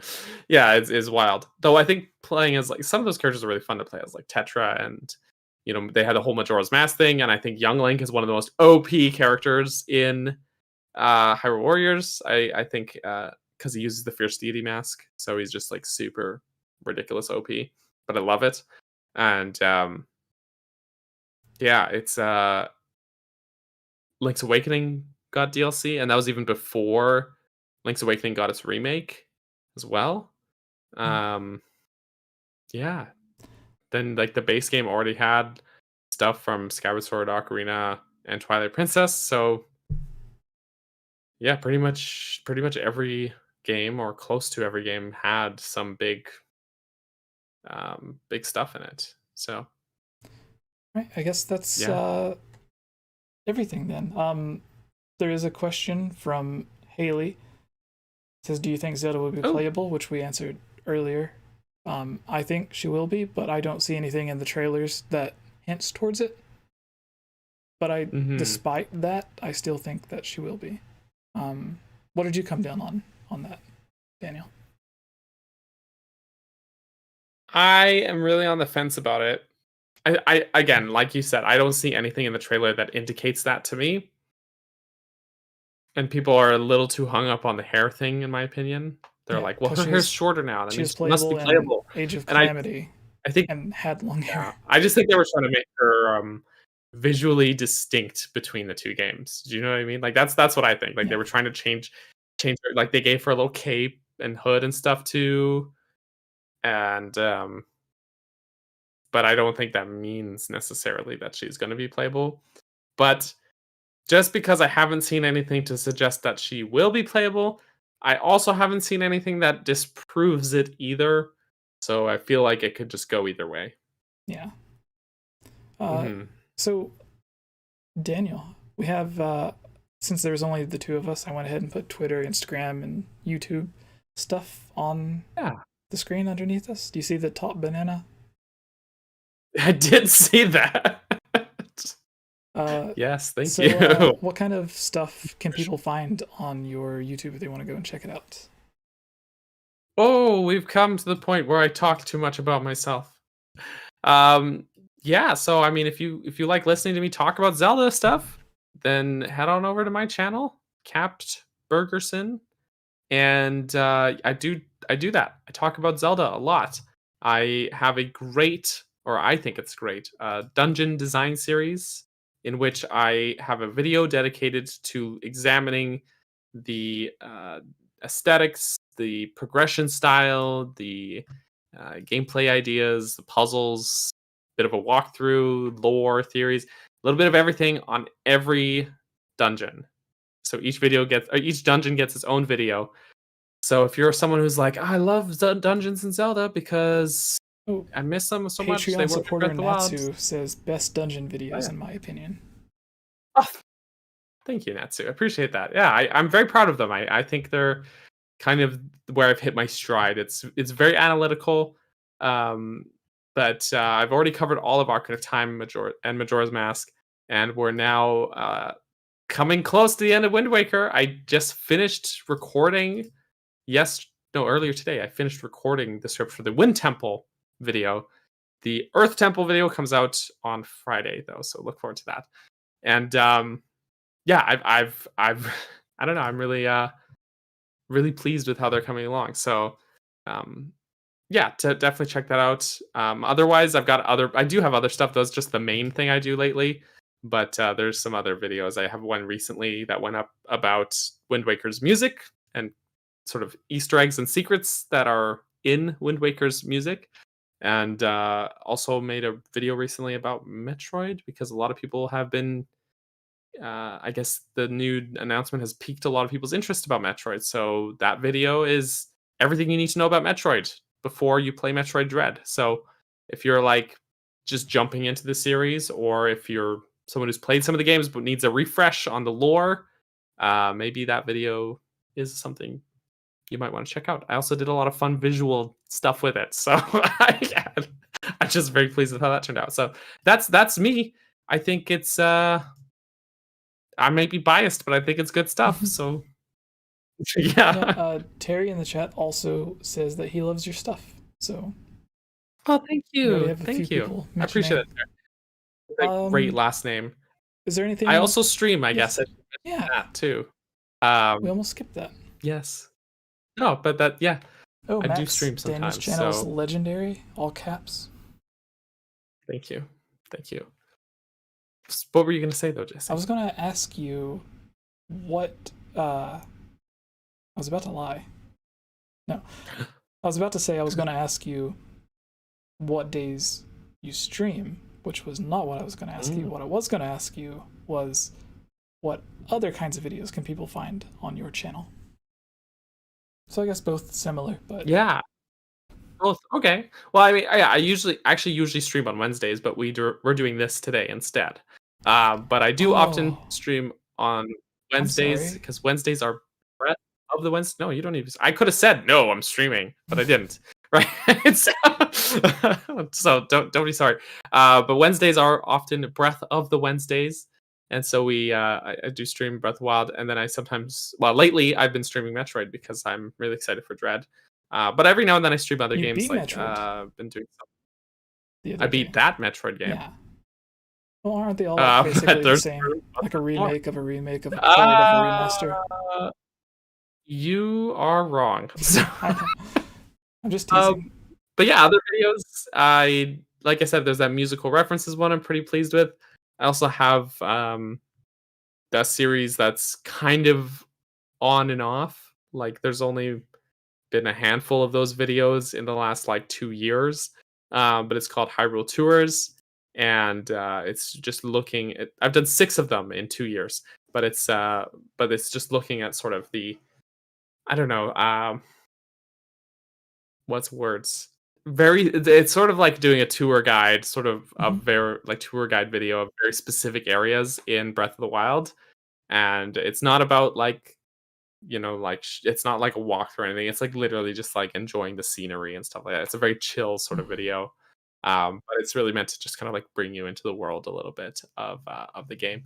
And there's even one with Jesse in it. I try and get a guest narrator on with me for each of those videos. So I have Hylian Luke, RMFH, Jesse, the Geek Apprentice, and Hyrule Gamer all have lent their voices to these videos, and it's an honor that all these people, including you, Jesse, would participate, considering the scope of my channel compared to all of these people.